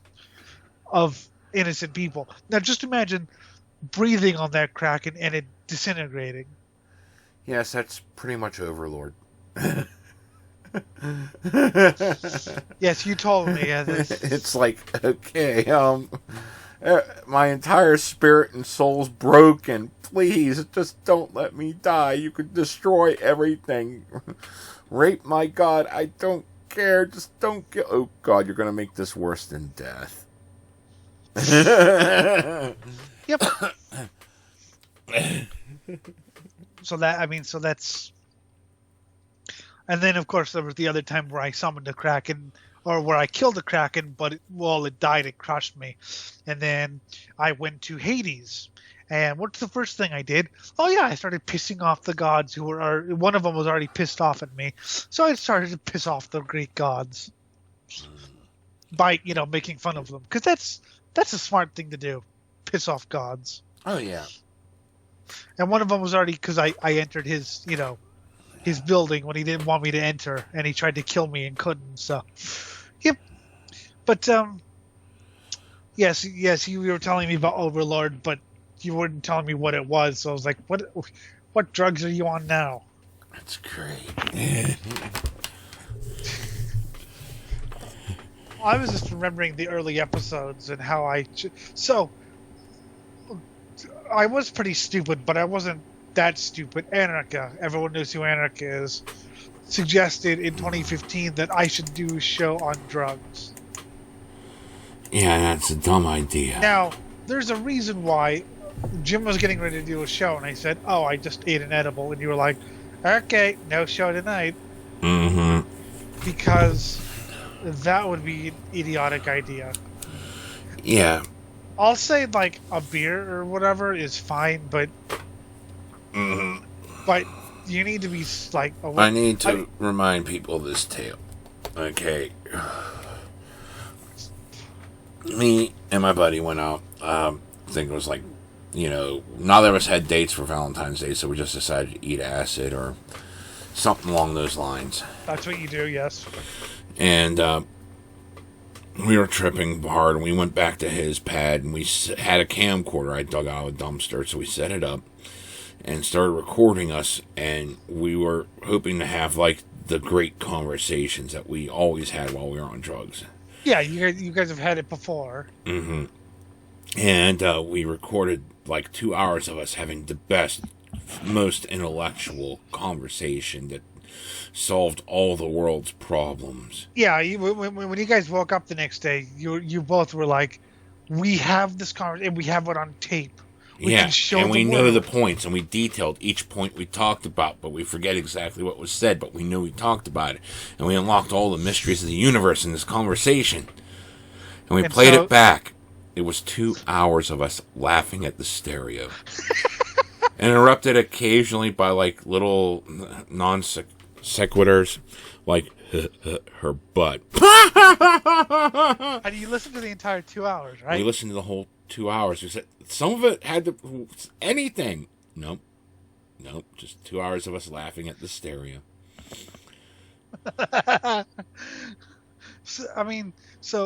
But you guys knew what you talked about. I mean, we agreed upon it. We knew. Yeah. Apparently, we had a shared hallucination somehow.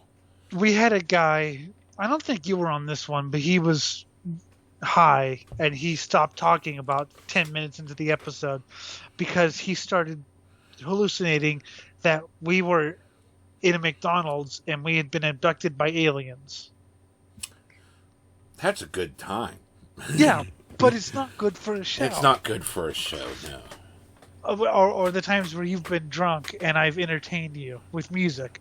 They're great, fun times. Horrible show. Yeah. So, I wasn't that stupid. Henrik is trying to interview Jinx Dawson of Coven, and because he just won't go away. And he was like, I wonder if she's ever been asked about Black Sabbath before. I was like, are you shitting me, dude? That's like the only thing she's ever asked. Even Jim knows that. He doesn't know much about Coven. No, I don't, but I know The the Black same Sabbath. era, and she was a lot more hippie-esque in her style of music, but her lyrics were more Satan. Yeah, and she had a song called Black Sabbath, but it predated Sabbath. So, yeah, everyone mentions the Black Sabbath Coven comparison. Yeah, that's the only, like, 60s rock album I really like. Hey, it's melodic. It's good. But anyway, but Anarcha's like, yeah, I wonder if she's ever been asked about that before. I was like, seriously? That would be like, well, I wonder if Lars Ulrich has ever been asked about Dave Mustaine before. Or Cliff Burton. What an idiot. Thankfully, Jinx shot him down. I mean, very nicely, but because he wanted me to be a part of it. I was like, I'll interview her myself, but I'm not sharing it with you, buddy. Yeah. For those of you who maybe don't know, Anarcha was a foul being, an entity of pure evil, not the good kind of evil, who I had as our first kind of producer because he asked for it to do it. And he said he was going to make all these promises. What I loved was like, yeah, and if like we start up our own little Patreon thing, we offer people to give us $50, fucking plane ticket to meet us in person. No, it was $100. Okay, but still, it's like, well, okay, how the fuck are they going to meet us all in person when we're not all in a central location? First off, second off, that's not going to cover round trip airfare and anything other than like the shittiest class possible. Yeah, cargo class. And we're not going to make any profit off of that because we also got to set them up with accommodation. Yeah, we have to set You up don't an understand how money works. No wonder he's like. Well, remember he was kicked out of the UK for not having enough money because he didn't know the UK expected you to actually like make your own way. Yeah, he doesn't understand that concept. Well, he might. He went to the Philippines and was sick for 6 months. I wasn't very sad, honestly. He's one of the, like, you know, I even I have standards and like I never like laugh at someone's misfortune. But you know what? He deserved. No, he was the guy I was homeless like you, Jim. I remember couch surfing for 2 years. Couch surfing is not homelessness. That's just not having a permanent address. Yeah, I mean homelessness is fucking wondering where your next meal's coming from. Sleeping out in the fucking elements. God, Bridge was better than some of the gutter behind the church. Yes. Though sometimes I think that the gutter behind the church was better than the bridge. Because the difference was that the gutter behind the church was a little more comfortable and I felt safer there for whatever reason. Because I was thinking, people wouldn't fucking stab me while I was sleeping by a church. But, on the flip side, the bridge protected some elements. But, not all, but more than the church did, so. I was talking to someone who was homeless, and he lived by a boardwalk. Now, of course, boardwalks are pretty much abandoned during winter, right? Yeah. So he would take the boards from the boardwalk and make them as, firewood. And he said it was really funny because the next day he'd see people, replacing the boards. So he'd go off to another section and get boards. So by summer, pretty much the boardwalk was brand new. Because he's just... I can respect that. I understand that level of desperation. And, I just say good for him. That was some very good, ingenious thinking. Well done.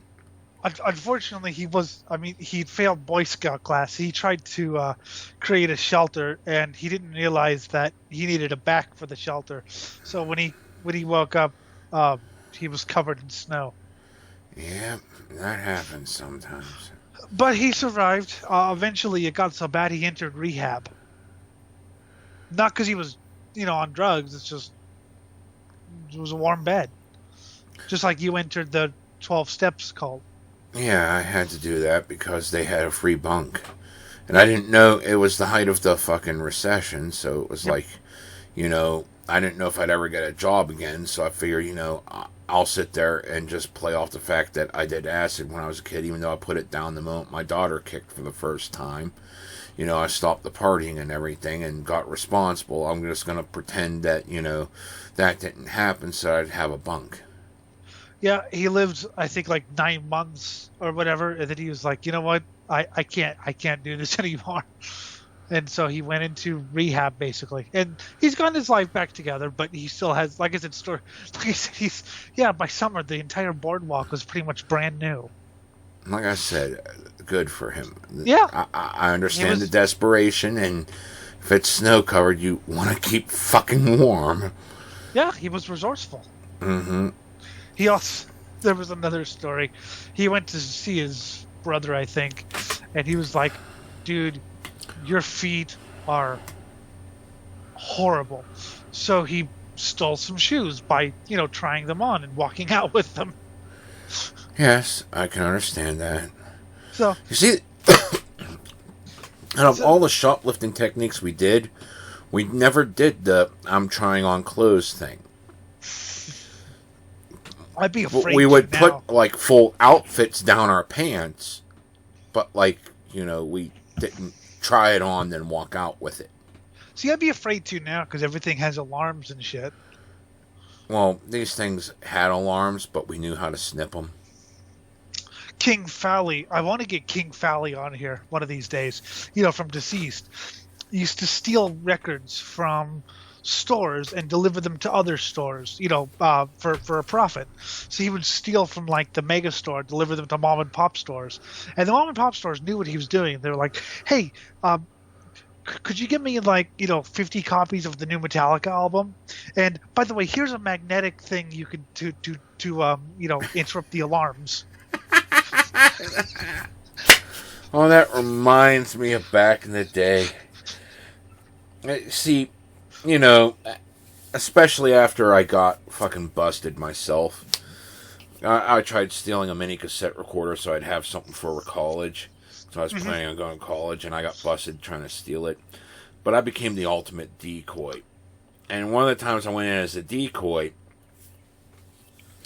okay, they had this huge display up. This is back whenever the Game Genie for the Nintendo Entertainment System was the big thing.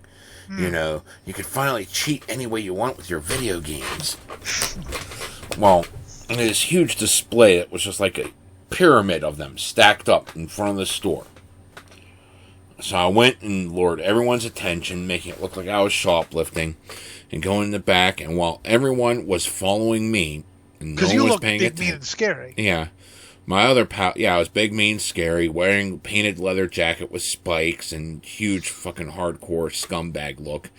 My Jeff, dressed in the pure pinnacle of preppiness, looking so sweet, so innocent, could never do any wrong, and he's from one of the most upheld family kind of looks, While I had everyone watching me in the back, walked up to the Mountain of Game Genies, grabbed an armful, threw it inside his fucking pants, and walked out with, about 50 of them. Then, after that, we went up and bought one. Got the receipt for it. We went out to the local Kogo's, which had a photocopy machine, and we photocopied that receipt. Then we carefully cut all the paper, so that way it was the perfect size to match the receipt. And we would go back with these fake receipts, return the Game Genie once every so often, and that's how we got food to eat at, Wendy's and fucking other fast food at the mall in the food court. So, we ended up double dipping by first stealing the item, then returning it. There were these kids, and this is a story of the late great Puke. There were these kids who used to steal shit like records off the store, but they would go for quantity, not quality. Take as many as you can. So what Puke would do is he would wait, because they weren't into punk or metal. They liked, rap and stuff, but they would steal punk and metal stuff because it was right there. And they were just, making off with however many they could. So they would go down the street, look at their haul and throw whatever they want, whatever they didn't want in the trash. Puke knew them and knew what they were doing, so he would sift through the trash just to get. Oh, look, they stole a Bad Brains album. I'll take. So it was like double stealing. That's great. There was another one where he had this one guy had a leather jacket. A friend of mine had a leather jacket that had basically he carved out a pocket that was big enough inside that was big enough for a vinyl record, a couple of vinyl records. So he just slipped inside. So he stole his first punk album. How punk rock is that? That's pretty fucking hardcore. I like it. Yeah, we have to get King Fally because that's evil. And you never got caught. That's good. No, I mean, you never got caught with your Game Genie thing, right? Oh, no, we never got caught with the Game Genie thing, no. There were many, many things we weren't caught for. I was the only one that was okay. There was other times where people were almost 100% busted, but they were able to talk their way out of it. Like this one kid. I don't even know why he did it. But he took 2 entire, little peg racks filled with, a shit ton of handcuffs and decided to steal them. And security came up and said, I saw you taking something. And he's like, I'm sorry, I'll go in and pay for it. And he pulled out just 1 pair of handcuffs. So he paid for 1 pair of handcuffs and got 50 for free. That's awesome. I also know about bands who used to sneak records into the store. So it was like reverse stealing. Here, because most stores deal with wholesalers. They don't just take records or whatever. Yeah. So in order to get their records into the big stores, they would sneak the record into the store, and then when someone, how much? I don't know what to do with this. How about just give me $5? Yeah. But yeah, you guys. I mean, Puke. I was the blind kid, so I never really was trusted with stuff like that. But yeah, you guys would. I mean. Shoplifting is a rite of passage for most kids. Mm-hmm. I mean, no, I don't think, they didn't get it, as far as Fowley did with, like I said, it was actually people at the store where he stole from that gave him the magnetic things because they were getting a cut of it anyway. So they were like, here, we know what you're doing. There's alarms, because they were getting cuts from the other store. There's alarms. Here's something that'll disrupt the alarms to get CDs. Mm-hmm. And then he'd sell them to other stores for a profit. And the other stores knew that they were stolen. I mean, that's nicely corrupt right there. Yep. No, I'm not saying you should do that, but, It's a fun story. You probably shouldn't. Especially with today's technology. It's sort of like black metal bands burning down churches. Only less prison time. And an actual statute of limitations which has been well exceeded. Yes. And I'm telling the story. I'm not telling anything that anyone hasn't told. It's not like, and Puke's dead. So, Yeah, Jeff's dead, so yeah. Go dig up his grave, and I don't even know his last. Oh, I do know his last name, but I didn't know his last name until about 5 years after he died, because we just called him Johnny Puke. Yeah. He was, that's not to be confused with G.G. Allen's friend Johnny Puke, although the two were a lot alike, except for I don't think our guy did heroin. Yeah. The interesting thing, really, and I don't mean to get off topic, but the interesting thing about G.G. Allen is he died from a heroin overdose, and people assumed that he must have been a heroin junkie or whatever. He wasn't really a heroin. He was more, whiskey and stuff. So I think that was part of the problem. Was he was one of fuck moderation type thing. So he tried to do like a junkie's dose, and that's what killed him whenever he was inexperienced. Yes, but from all and Johnny Puke, the Gigi Allen Johnny Puke bragged about. He was in a band, by the way. It's a good band. He bragged about, yeah, Gigi Allen died in my apartment. Yay! Which is pretty scummy, bragging about your friend dying. Yeah. I can respect that though. Oh, of course it was Gigi. Well, yeah. What was the story you heard hanging out with Jim? You were like, did we know this guy? No, people thought I was the Jim being sung about in the song. Because it sounded just so much like everything I would have done back in my party years. You know what? If you were like 10 years older, you probably would have been. Might have, yeah. And he would have probably got you killed. Yeah, probably. He was a good guy. I mean, you know, the thing is, I mean, there's good and evil in everyone, and I think Gigi had some good, had some evil. A lot of evil. Yeah. But there was some good in there, I knew it. I'm helping people by killing them. I mean, I've seen interviews where he actually comes off as a very thoughtful guy. It's just that he chose, the life he did. And people think, oh, he ate his own shit. Oh, he's an idiot or whatever. But he knew what he was doing. Yeah. He divorced himself from polite society. Uh-huh. But that's the extreme end. And I can understand people not wanting to do that, because even I don't want to go that far. No. You know what? No. But I certainly respect that. Mm-hmm. And I know, I mean, see, that's the thing. I never said I was Mr. Hart. I never said I was the toughest guy in my group of friends or whatever. I was probably like the I was the blind kid. I was, the mascot. But I had a lot of fun, and I'm sure you know friends who did a lot of things much worse than you did. Mm-hmm. But that's why we're alive. Yeah. Some of them are dead. Yeah, usually the toughest and the ones who do, worse, they don't get to live. Or they're in prison for very lengthy time. Or they're hiding out. No, one that said he was going to Mexico. I don't know if he made it. But I heard that he made a few stops along the way, getting closer and closer to the border, And I don't know if he made it, but, he made the attempt. Fuck this, I'm fleeing to Mexico. Yep. So, I mean, that's the thing. I'm not the toughest person. I didn't do anything very incredibly dark, except for the grave thing, which you were like, eh. Yeah.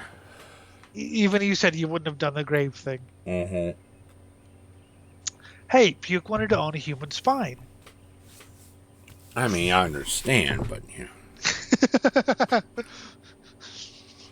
I mean, everyone wants to own a human skull or spine or rib cage, maybe a full skeleton. He had a skull. He wanted a spine. See, there you go. More music? Yes, more music.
right.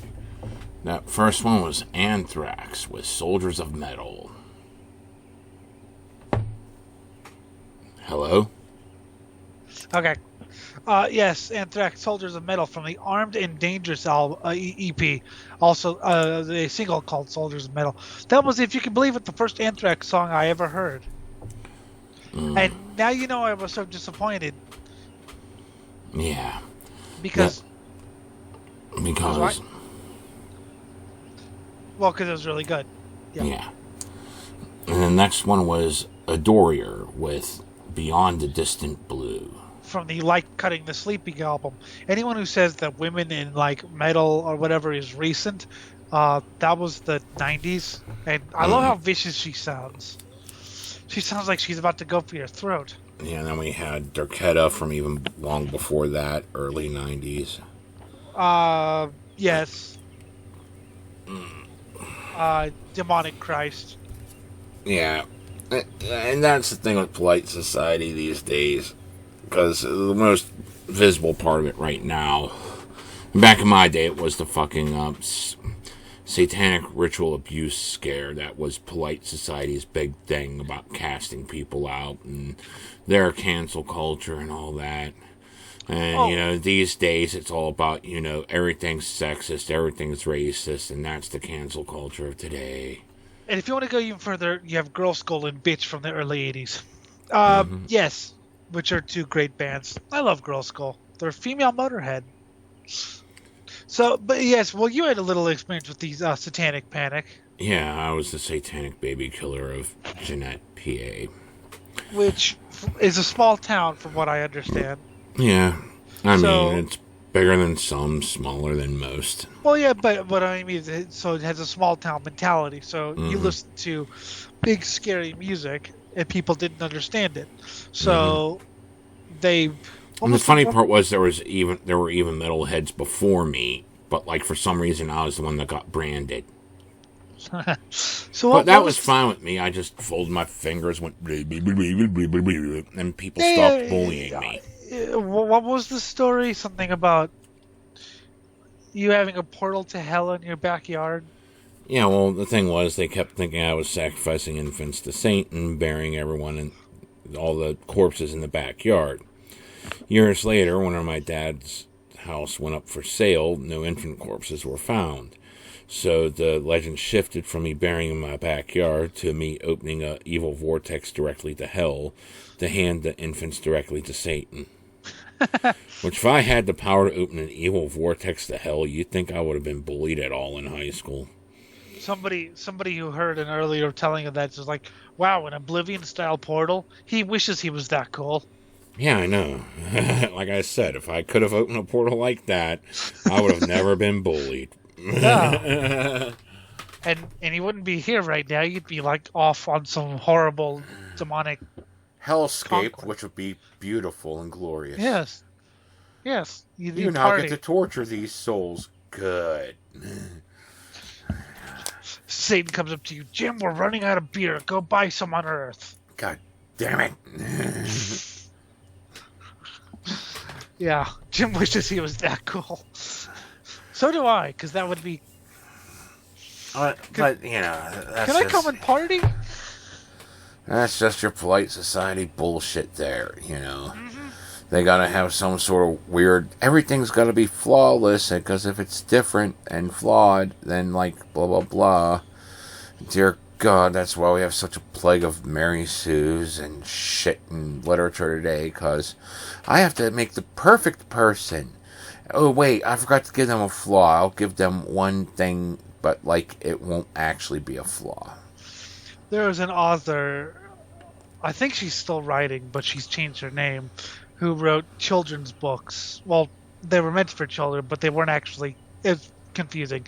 Anyway, I haven't read them. I've read sporkings of them, which is someone reads them and makes fun of them. Mm-hmm. Like Mystery Science Theater, only for books, and it is incredibly addicting. That is a way to kill many days. Anyway, the Meridonia Saga. I showed you a clip from that movie, right? The movie that they made with the two actresses who have never acted before. Mm-hmm. So, and she's a spoiled brat, and she writes basically Mary Sue's. The two main characters. One of them learns archery within 2 days and things like that. I'm sure you know what a self-insert fic is, right? Where you write like a fanfic and you insert yourself. See, I've done that. But whereas most self-insert fics are, I'll use you as an example just because I can't think of it. Jim goes to the Futurama world and he fits in and everyone loves him and he has so much fun. Mine was, how would me react in the Futurama world? Oh my God, there's fucking robots everywhere. I was like, for the first couple chapters, I was in complete shock because it was so out. I not me as in me who'd watch the who'd watch the TV show. I mean, how would I have reacted if I was in that world in real life? And for the first couple chapters, I was in like culture shock. So yeah. I write self-insert fics, but they're me and my character flaws, not, I go off to this planet and everyone loves me and I become king of the world. It's like, why did you do that, you moron? But I mean, hell, even with this thing I'm trying to start put together for like Fallout 4, where I'm pretty much the one character, El Presidente, is my self-insert, but dear God. The type of self-insert I'm doing is me 25 years ago, as young and idealistic, filled with piss and vinegar. And you heard the ideas right here, legalize murder, that's utopia. So, I'm going to save the world. And oh my God, I have an army now. I'm going to use this army to save the world. You're bringing raiders everywhere. You've brought slavery back. They're taking pot shots at, like, people. Well, don't worry. I can control them. Which, yeah, over the course, I will. But the whole thing is, the main thing is how bad I fucked up. Because I was so filled with this idea that I could rebuild society and make it better and avoid the war. And now I have to put up with the consequence of my actions, which is, how the fuck do I reconcile all this mess now that I've created a nation out of this, the worst way possible? You know? Exactly. And that's, but nowadays, I've read so much horrible... I could see someone trying to argue it but make it so that it's a flawless thing, that the moment you say anything, they instantly do it. Kind of like whenever people sit there and say, well, you're the boss of the Institute. You can tell people what to do. You don't understand politics. Because if you do it too quickly, too abruptly, you're booted out. They cut you from there, and they've already won. They don't need you anymore. You have to do it low and slow to the ground. Yep. But I've read so much fiction that's, bad fiction, obviously, where everyone, the main character is perfect, and anyone who questions them gets, meanwhile, the main character is going to sit back and, watch his brother suffer because he's the bad brother, and, I'm the good brother, therefore I don't have to do anything. And if you question me, then something horrible is going to happen to you. Mm-hmm. Even though, people are actively rooting for the bad guy because the good guy's so bland. Mm-hmm. So that's been a huge problem. But yeah, when I write self-insert, it's not like, isn't Elliot wonderful? It's like, okay, why did you just? Oh, hey, I've been given access to a spaceship. Oh God, no. Oh God, no. Is right. Horrible things would extend from that. Yeah, because even in a world where it's like commonplace, only the worst things would happen. Yeah, because I know who I am, and I know my instincts. Mm-hmm. So, but I'm in some literary groups, and I sort of proofread some of these, and sometimes make the characters a little bit more detailed here. Hey, even in porn, bland characters suck. Mm-hmm. What? Plot's important. Yes. Even in porn, which you're going to be yanking it to. This is fascinating. Oh God, that's hot. Well, yeah. Time to rub one out. Okay, now we're back to something that's fascinating. One out. That's because now that you have the context, the backstory of why the fucking is happening like it is, it makes it even hotter. That's the problem with porn, is that so much of it is after you've yanked, you don't care anymore. It's ridiculous. Mm-hmm. Whereas the stuff I read, like Lovecraftian, it's like, oh, okay, well, that was enjoyable, but wait, this concept is oh my god, and then now the brain's melting. Yeah, and then you keep reading it, and you're like, I mean, some of the stuff is just completely twisted, and yet hot. So yeah, I like plot in I've always called guitar, the really technical death metal, I've always called it musical pornography, because after you've after you listen to it, or after you've whatever, you forget about it. Like really technical death metal, yeah, okay, it's great, it's technical, but can I actually remember it afterwards, other than saying that it was technical? Whereas Hellhammer, I can still remember Hellhammer riffs, which are, I mean, Jim could probably play Hellhammer riffs. Doom, doom, doom, doom, doom. Yeah. So it's, but yeah, it's trying to make characters more detailed and less flat. And then to top it all off, not perfect and not. So you're trying to make everyone like the character. People are going to see all the glaring flaws with it if you're presenting it as perfection. Also, and it's going to drag it down. Whereas if you present the flaws as actual flaws, you get somewhere. Another way is, of course, show, don't tell. Rather than just telling us how much everyone likes him, why should we like him? Show us good things they've done. Show us that they're likable. Because if you don't show that they're likable, then we who cares? Right, in order to fit in with polite society, everything has to be perfect. Nothing can be flawed. Unless we want a mob, in which case everything can be flawed because you're the one getting You're the one killed. In charge of the mob. Yeah. Yes. So it's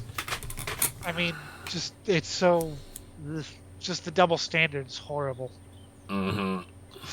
Which, and then, I mean, how many times have you heard people, God, I hate the people I have to work with, and then they go out to parties and talk to them and act like they're good friends. Yeah, I know, God. And I'm just like, really? I don't have to pretend to like anyone. Exactly. If I didn't, I only have to pretend I like them while I'm at work, and then when I clock out, I don't have to put up with them. Hell, I don't even know if I didn't like you, I'd change the password, block you out of everything. But exactly. I do like you. You're all right. As far as humans go. You can live, maybe, if I choose to not kill everyone. Hey, I have my blind powers, buddy. Oh, that's right. You have to be my blind prophet to lead people for 40 years in the desert. Do you even know where we're going? I'm less sure about it. God appears again to feed you more drugs. I'm less sure about it than I was 7 years ago. Don't worry about it, kids. He's a professional moron. I think that's both of us. Yeah, I know. 40 years of the desert. Yeah, I know. It has to be 40. Because I am God now, and you are my prophet. Can I get after the 40 years, we can have our holy war of God versus prophet over something completely pointless. Okay, I'm in the desert for 40 years. Can I at least have a dune buggy? Yes. I didn't say anything about gas for the dune buggy, but you can have the dune buggy.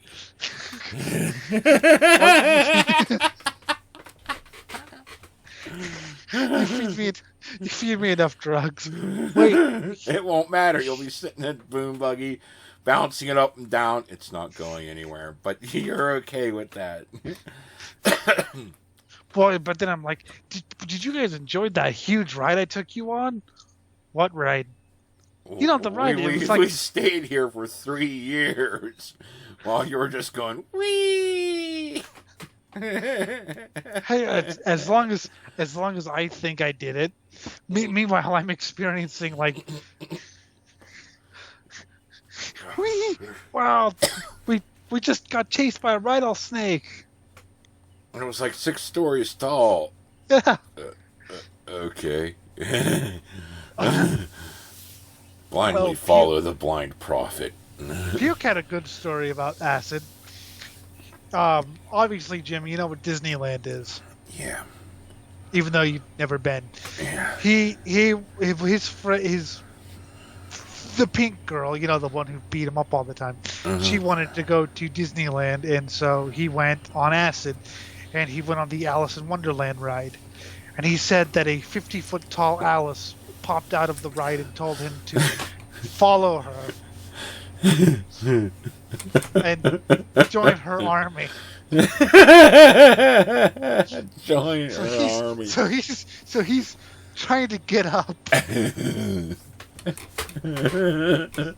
I want to join the army of Alice.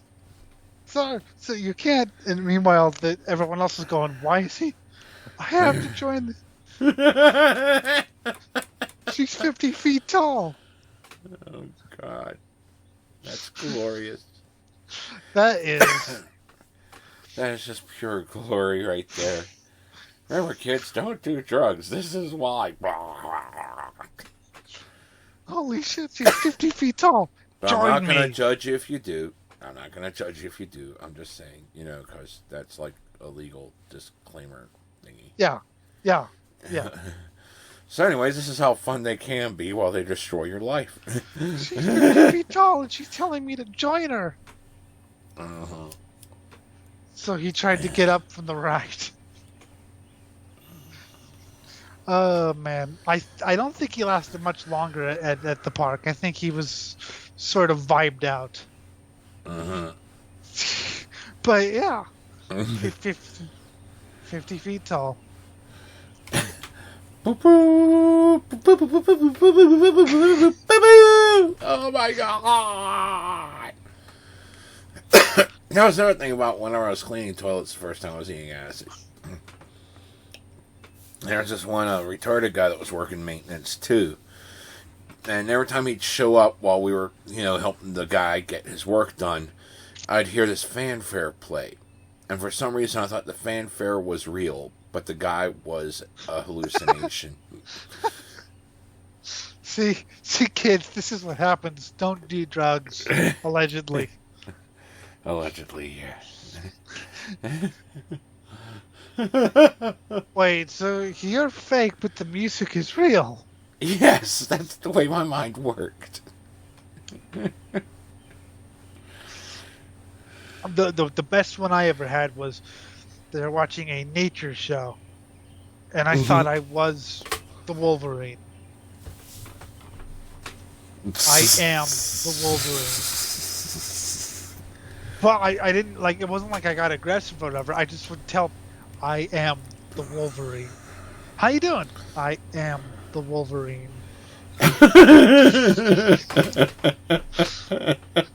I don't think I was capable of standing up. I mean, the one thing that we all had back in the day, unfortunately you can't enjoy, was, certain paid cable channels would come in fuzzy. Yes, I know about it. But, but on acid, sometimes they would come in crystal clear as day, especially if it was a movie you saw before. So, you're watching static, but you hear it, and you instantly see everything in, perfect 100% HD, which HD didn't even exist back then. But, you would see it that way.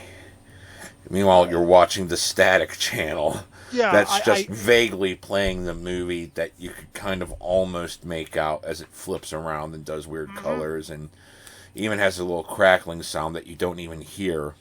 I couldn't experience that on acid, but I remember it from the late 90s, early 2000s. I watched a whole monster truck race because it was we didn't get the channel. Well, we didn't get the channel, but it came in, very staticky. I could just about hear the commentary. It was like Gravedigger. So I listened to a whole 2-hour long monster because they refused to pay for it, right? Yeah. So I listened to the whole 2-hour long monster truck race with the static, and I enjoyed it. Even though watching it again, I realized that I maybe heard 30% of what was said. Yeah. But Jim, I am the Wolverine. You are the Wolverine. Do you want a burger? I am the Wolverine. Oh God. Can you stand up? The walls want to melt. You only need the key. Would you like the key? $5.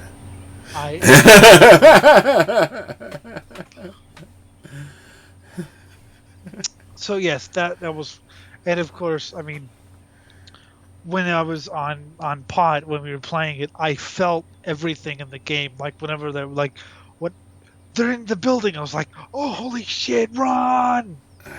I was terrified for them because it was they're in the building. And the gunfire happened, and explosions, and people screaming, and it was so real. Yes, it was. Yeah, I felt it. Mm-hmm. I felt it. How about our last music break? Yes, let's do that.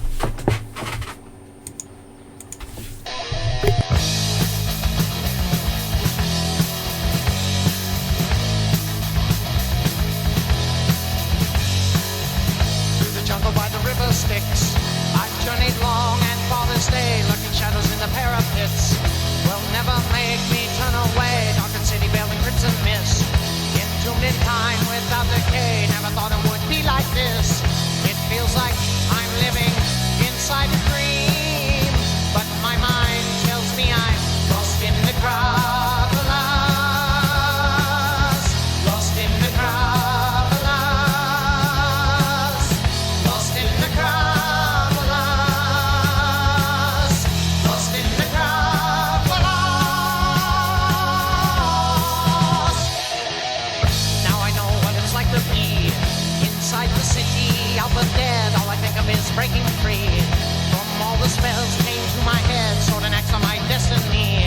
I watch the stars turning blood red. There is light, this I've got to believe, for this feels like living inside a dream. I know now that I am lost in the crowd.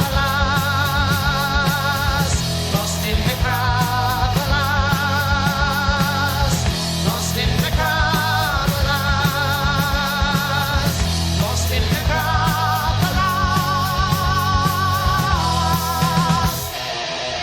I have seen your cities burning. I have felt your daughters yearning for the peace you had before the tides of war. I have witnessed funeral pyres burning bright with man's desire. I will fight the demon horde forevermore.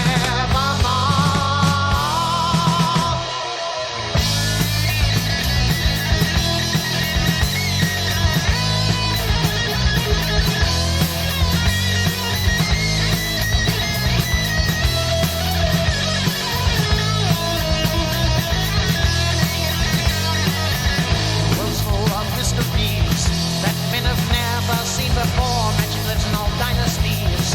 The light of love shines evermore in the crypts of Atlantean kings.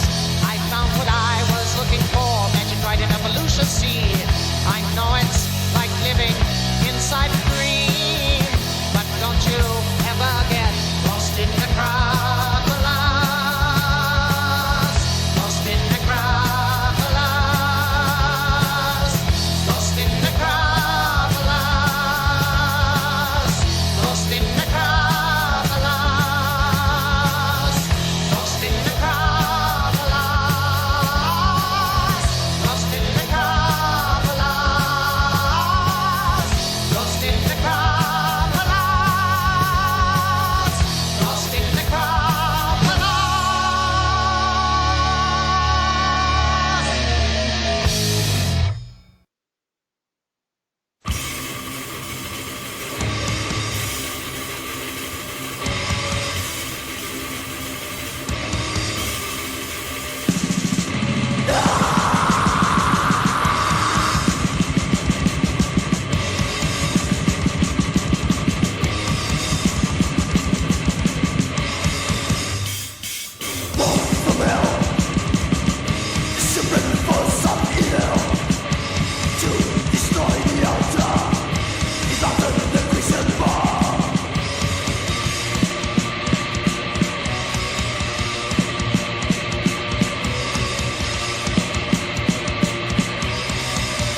The first one was Manila Road with Necropolis. Off of Crystal Logic. That was the first road song I ever heard. It was on some sort of playlist that Eric Keller from Good Bad Music came up with. I was listening. I was like, "Oh, this is interesting." I mean, the Mark's voice is unique and very catchy, and I love the road. I love them, from playing power metal or thrash. Even they had dabbled in death metal. Mm-hmm. Then, speaking of, the next one was Sepultura with Antichrist. Off of the Morbid Vision / Bestial Devastation album, which is you can buy, obviously. That was, it's hard to believe that band wrote Chaos AD. Mm-hmm. Like some Chaos AD, yeah. That's so much better. I love the first 4 Sepultura albums, but Morbid Visions and the Bestial Devastation EP have to be my favorite. But really, you can't go wrong with any of the more death metal or the more thrash. I was thinking, okay, well, actually, I wasn't thinking during Necropolis. I was singing along because it's the most catchy song in the world. Mm-hmm. But I was thinking, like being a kid, you also, you don't think any, your actions have consequences. I've heard about you breaking windows, of places because, hey, there's a light on there, there's wood, supplies. Oh well, they won't care. Let's break the windows. I didn't know that there was wood supplies in there because it was an abandoned warehouse, is what it was. But the office part was converted into a personal shop, which I didn't know because they had the layered tape on front of it so that you couldn't see inside. Yeah. And it was a window that wasn't broken out of all these broken windows in an abandoned warehouse, so I decided to break it, and that's when we found the damn wood shop inside. And the moment we snuck in to get it, someone had shown up, and it was their place, and yeah, we got arrested, and I had to wait for my dad to pick me up. He didn't punish me for this because he was actually awake whenever the police called. He would punish me if something woke him up. It didn't matter if it was... I remember my first day of first grade, coming home from that, the teacher had called home asking if my father wanted to put me in the advanced classes, okay, and he was like no and hung up on her. And then when I got home, I got the beating of my life because that phone call woke him up, Here I am, I did exceedingly well on my placement tests, something the parents should be proud of, but because it woke him up, I got a beating. Christ. Here, I fucking got arrested, but because it happened so close at night and he was awake, because he worked third shift, he was awake, I didn't get punished, just mildly chewed out. Yes, it wasn't even that bad. And then you guys went and you bought some sort of game, I think, right? Or something like that. No, that happened after that. Okay. But because, part of being a kid is not realizing that your actions have consequences and that, you can hurt people or you can affect people. Mm-hmm. And that's part of growing up. I mean, here, let's shoplift from the mall. Mm-hmm. Who cares? So, yes, I'm sure the woodcutter guy was extremely happy that you broke his window. I'm sure he was just thrilled. So thrilled, I sat in a holding cell till Dad showed up. Yes, which I can't blame him. Mm-hmm. I wouldn't blame him. I'd want to strangle me too. Yeah. But when you're a kid, you're not thinking that. Yeah, you didn't care. You just there's a window. Yeah. Yeah, there's a window. I'm gonna break it. But that's see, part. I'm also sitting here thinking, that's just one of the things that people today would just bring up to try to step all over you. Whereas in the gutter, it's like, you did that and you got charges. Well, here's what the times I had running with the cops, and you have fun comparing notes. Yep. I mean, that's... Or, if you had no run-ins and the cops like, really, and you tell them, like, about the booking process and all this shit, because they get curious and they'll start asking questions like that, and because they've never been, and, you have a conversation about that, and it's like, you get so little judgment over this, because, it's in the past, and you can work past it. You could be forgiven, for past slights in the gutter, whereas polite society, you can't be forgiven, because being forgiven means you can't be stepped on to get ahead. Yep. Whereas it's like, okay, you learned your lesson, and Another thing that really sucks with polite society is finding a date. Because they want to be the most prim and proper things possible, and they will only accept a certain quota. Or they want to be fake bad. Mm-hmm. The people who listen to, like, rap music and say, oh, I don't give a fuck, I'm one bad bitch. And then when you actually talk to them, they're soft. They're way too soft. Whereas, I told you about the person they may go out there and, like, suck off 100 guys, but they're completely pathetic otherwise. Whereas I told you about the one I'm with, and she said, when I just said I'm doing a show, she said, break a leg, preferably Jim's. That I can respect. Me too. But you see, in abandoning polite society, you just gotta realize there's a different crop to choose from. And yeah, some of them are fucked up in their lives. You may want to avoid the junkies, which is fine. Understandable. Not everyone can handle, an ex-junkie, or especially an active one. Dear God. Well, yeah. But then you got people that still like going out to bars even well into their 30s, 40s. Which, you just sit there and tolerate it. I fucking hate bars because the music usually sucks. There's only a couple dives here I could actually go to, and none of the girls that I've been with wanted to. And I don't even know if they exist anymore, if they were shut down, because there were various illicit activities that happened under the table there. But, they at least had a decent music selection. Not the greatest, but something I could listen to if I plopped in $20 in the jukebox and hogged it for half the night. Yeah, I mean, that's why I don't go to bars. Granted, I have to put up with it during racing, but music played at racetracks is usually, pretty quick, a minute and a half, and then it's shut off, and then the racing happens. But yeah, I hate bars. It's not like you can ignore it. Mm-hmm. It's not like it's background music or whatever. Yeah. But I mean,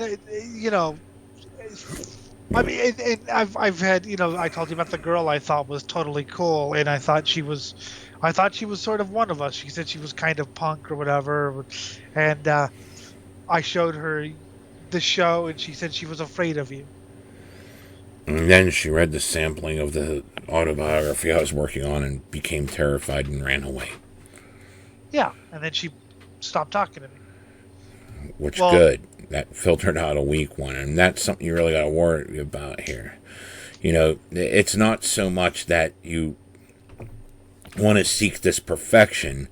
It's the fact that you want to find someone that you can actually spend the rest of your life with.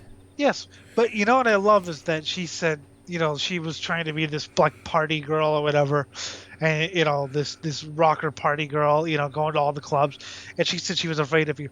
What did the prim and not prim and proper, what did the good Christian girl say when I showed her? You tell me. Make him cuss more. Yeah, and that's good. So the good Christian girl was like, wow, he's funny. Whereas the wannabe party girl was like, I mean, really being afraid of Jim, he's harmless. I could see if I was actively threatening you, maybe, but I wasn't. Maybe unless you smelled him. Yeah, that might do it, especially right after work when I stink. But yeah, it's not like you were actively threatening anyone, or you were basically just joking and being yourself. And I never felt like I was kind of in awe of you because wow, this guy's lived his life or whatever. But I was never intimidated or anything. Maybe like the first couple times. Actually, any intimidation went out of the window when I did that show with you, high on codeine. Oh yeah, that had to be like. My cat just did. Yeah. It's like biting my finger. You fucking clown. Yeah. And then you saw Fright Night Theater and realized just how much of a ham I can be. Oh yeah, I've said it before though. That's what I love about Fright Night Theater is it's just I like ham. I mean, back on point here though. It's like you got to do the right kind of filtering. And the first thing you got to do is make certain the head space is there. Personality is about 60% of it all. I mean, you can have that piece of fuck meat you get is not going to maintain their looks forever. No. So, even though I know there are certain bottom line standards everyone has, which, yeah, I say go one step below, not to the bottom, don't sit there and say whatever, but go one step below what your physical standards are. And that's as low as you go. Okay? Because the personality can make up for that one step below, at least. Sometimes two, but it's almost guaranteed one, But, you really want to do more filtering on the personality than you do the looks. Because, would you rather have someone that looked hot but was going to backstab you and use you as a stepping stone to get ahead? Or would you rather have someone that's going to be there for you for the rest of your life and you may fuck up? And they'll be there to help you set it right or to help comfort you because, people are bashing you because of it. Or whenever you fail, they don't ditch you for someone that has more money and is more stable. They actually stick with you through said failure and, try to help you get back up. Or, as you get older, the looks start fading and they're not going out and looking for the hottest new piece of meat. They're sticking with you as, you start falling apart physically, Well, and for me, that I like, I'd like, traditionally attractive, but I also like big, as you know. We've talked about this. But I'm not going to date you because you're not big. That would be idiotic. Exactly. I mean, or I'm not going to, like I said, I got married to my ex-wife because there was a lot there that I thought was cool. I mean, granted, there were parts of the marriage which were really good, and there were parts which were utter nightmare. But I didn't know about the nightmare part until after, we had our daughter, and she decided to get really controlling. Yeah. But, like I said, it has good points. And she was skinny, which was not my norm. I usually went after the chubbier chicks. Yeah, so, me too. Well, you've seen. Yeah. But, it doesn't matter the body type, It's... No, I can enjoy skinny or big. It's for me, it's about, like I said, for me, it's about personality and it's about understanding each other. Is the slightest bump in the road going to lead to screaming and shouting or disillusion, or is it going to lead to, okay, let's work through this and let's maybe talk? Mm-hmm. And no matter what, before you say the I do, you got to get into at least one fight. And I'm not saying do it purposely, because it's just something that's naturally going to happen. Well, yeah, and see what happens if you if you can work through it and shit, Yeah. And that's... I mean, there's always that point where it's like, I need, a day. Fine. You take a day, cool down. Usually it's only a couple hours, but, once in a while it's so heated, it's like, I just need a day. Well, yeah, and I've had moments like that, with people. It's not all sunshine and roses, but... Anytime you get two people together, they're going to eventually fight. And it's all in how you deal with it. Yes. I think I've argued with everyone who's been on this show. Yep. except one of your exes who I didn't get to know all that well. Yeah. But I argued with the other one.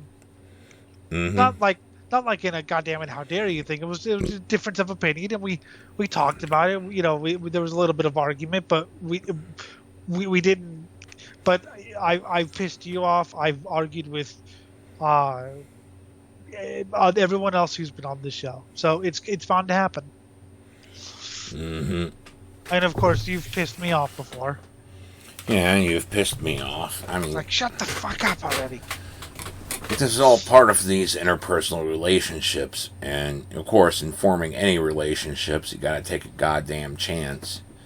Well, I remember talking to someone who was with a girl, and I said, well, have you ever even, not even fought, but have you ever argued? Oh, no, we never argue. It's perfect. And that's a huge warning sign that the hammer is going to fall. Yeah, 2 weeks later, yeah. Whereas even me and Joss, the Christian girl, I can say her name. I've said it before. Yeah. We argued. We even stopped talking for a time because we argued about something. It was idiotic, but we did it, and so granted things didn't work out, but that was pretty meaningful.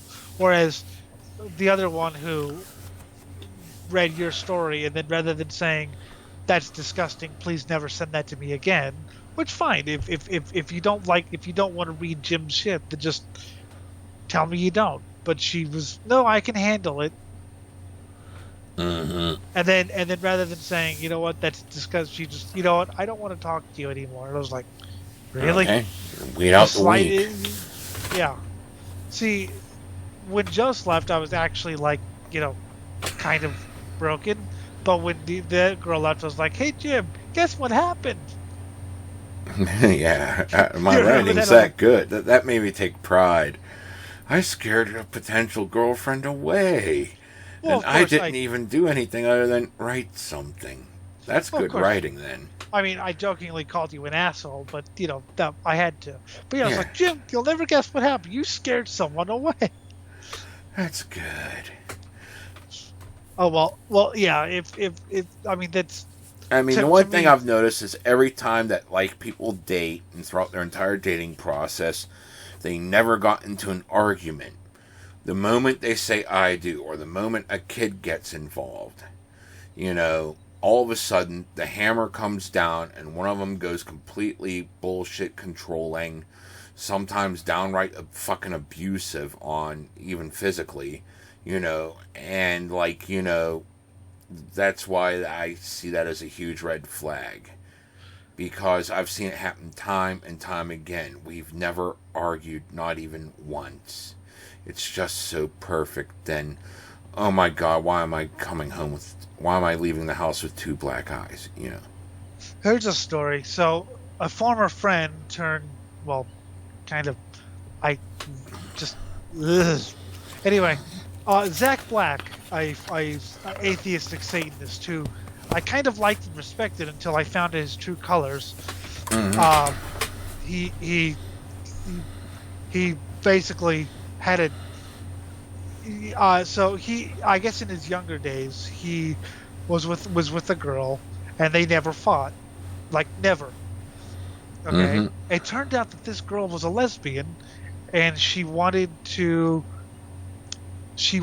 kid, so she dated Zach, got knocked up, and then broke it off and then left, not telling him until many months later that she had gotten knocked up. But they never fought. That was a perfect relationship, according to him. Of course, he was also the guy that turned some girl down because she was big. So. Yeah, I can understand turning people down because they're big, because people have different physical standards, whatever. Yeah, but it was the way he did it. Oh, we talked for 6 hours and we had everything in common, but she was a little too big, so I said no. It's like, and he did it like the most dickish way possible. It's like, you know what? You're an asshole. Mm-hmm. Yeah, we had everything in common. This could have worked, but I just didn't like. She had, wasn't my ideal. It's like, really? I mean, you want to have your ideal in mind, but you also want to see what the bottom tier is. And like I said, just take one step lower from your bottom tier, looks-wise, because personality can make up at least that much. Yeah, but your ideal changes. That's the thing, is your ideal can change based on experience. I wasn't into big until I was. I thought it was gross. Then I gave it a shot. I never really thought of it as gross, but there were other things I thought was gross. Well, not gross, but I mean, I thought it was, which is hilarious because I'm huge, but I wasn't into it until I was, and my ideal changed. Well, I know what you like. You like 3 heads. With me, it's, looks never really mattered as much as personality, but I tended to chase the chubbier ones simply because they had the better personality, and I sort of made that correlation. Plus, I was 15. When you're 15, you're an idiot. Actually, Jim likes 3 heads. No. And I'll tell you why. It's 9 heads. And there's a story behind this. Back whenever I was a teenager and I wanted to be everything from super spy to criminal mastermind, which I almost did, to fucking, president, to everything. I wanted to be everything. One of the things was I wanted to be a video game programmer, and I'd come up with these weird concepts, and for an entire summer I rambled about this fighting game concept where the last boss was a Hydra called Hydrax, and it would have 9 heads, and I wouldn't shut up about it, and all my friends just would say 9 heads went around me just randomly, just to get under my skin, but that's what friends do, so it was a good laugh ever since. It's oh yeah, that was it was also I think that was also the same summer where I was pretty much the walking strategy guide for Final Fantasy VI, which back then was known as Final Fantasy III. And I just rambled on and on and on from beginning to end. Everything. Every secret, every hidden fucking magicite, everything. Was just down to the last detail. What levels, what the conversion rate from AP to spells was for everything. It was just so ingrained in my head at that point. And I rattled it off because I loved the story so much, but I also... Yeah, I could see where that would annoy someone. Yes, but no, I mean, for the whole thing with him, it was the way he did it, and it was the way he, and then making it all public. It was, and then he, made fun of me for liking death and black metal. I was like, yeah, you know what? You're an ass. So, yep. But I mean, like I said, I'd rather have someone with, especially if you think, wow, this is amazing. We're getting along, and this could potentially work. I'd take a couple. Even if she's not my ideal in looks. Mm-hmm. I'd rather have personality does so much more. And like I said, I'm saying this as a person that really never had a pure physical standard. There is a definite bottom end, but most people would have quit that long before I do. I've never really. I was like 15. What did I know? Uh-huh. And then I met someone who was bigger, and I was like, you know what? I think I like this. So I have things that I like, but I have. Yeah. Well, you've seen the one girl, the one where you drunkenly said, I'm going to try to convert her to my way of thinking. I did. Yes, you drunkenly, because I told you what, she was a Christian, and you were like, let's see if I can corrupt her. Corruption. Suck it my didn't balls. work. She called me crying once because she liked the Pantera song, so she thought she was going to hell. Hooray, going to hell. This was the same girl who thought that the Illuminati was collaborating with Adult Swim to get kids not to believe in God. You're gonna ask, well, why did you stay with her? Desperate? Yeah, Illuminati. I thought that was like more religious foundation than fucking. Well, this was before I was like sane. Oh yeah, So- but you know. But now Fuck. I'm happy. Yeah, I know. But you do some crazy things. But now I'm happy. And, I have my, and every girl I've been with is a fan of the show. Probably still is a fan of the show, strangely enough. Yeah, that's nice. Yes.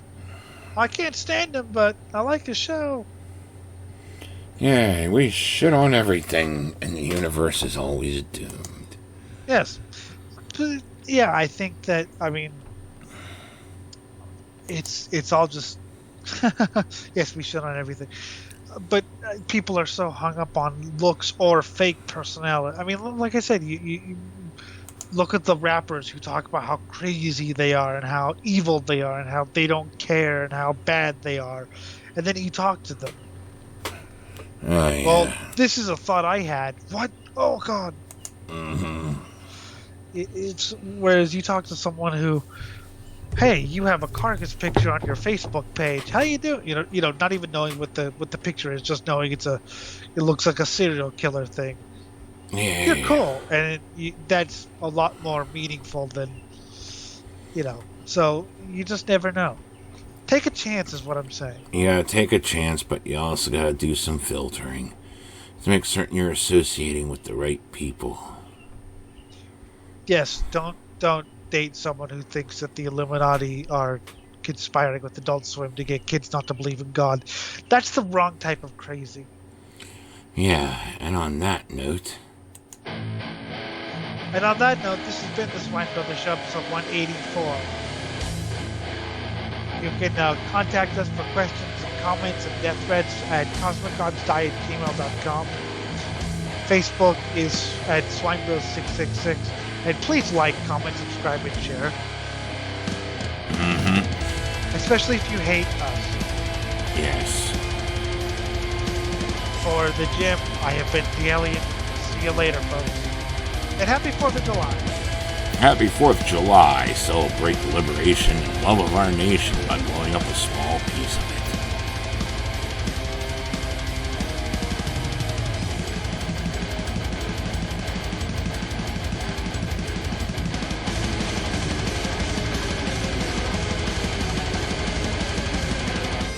Better not be taking away my fucking menthols, I'll tell you that much. I shouldn't have eaten that baby.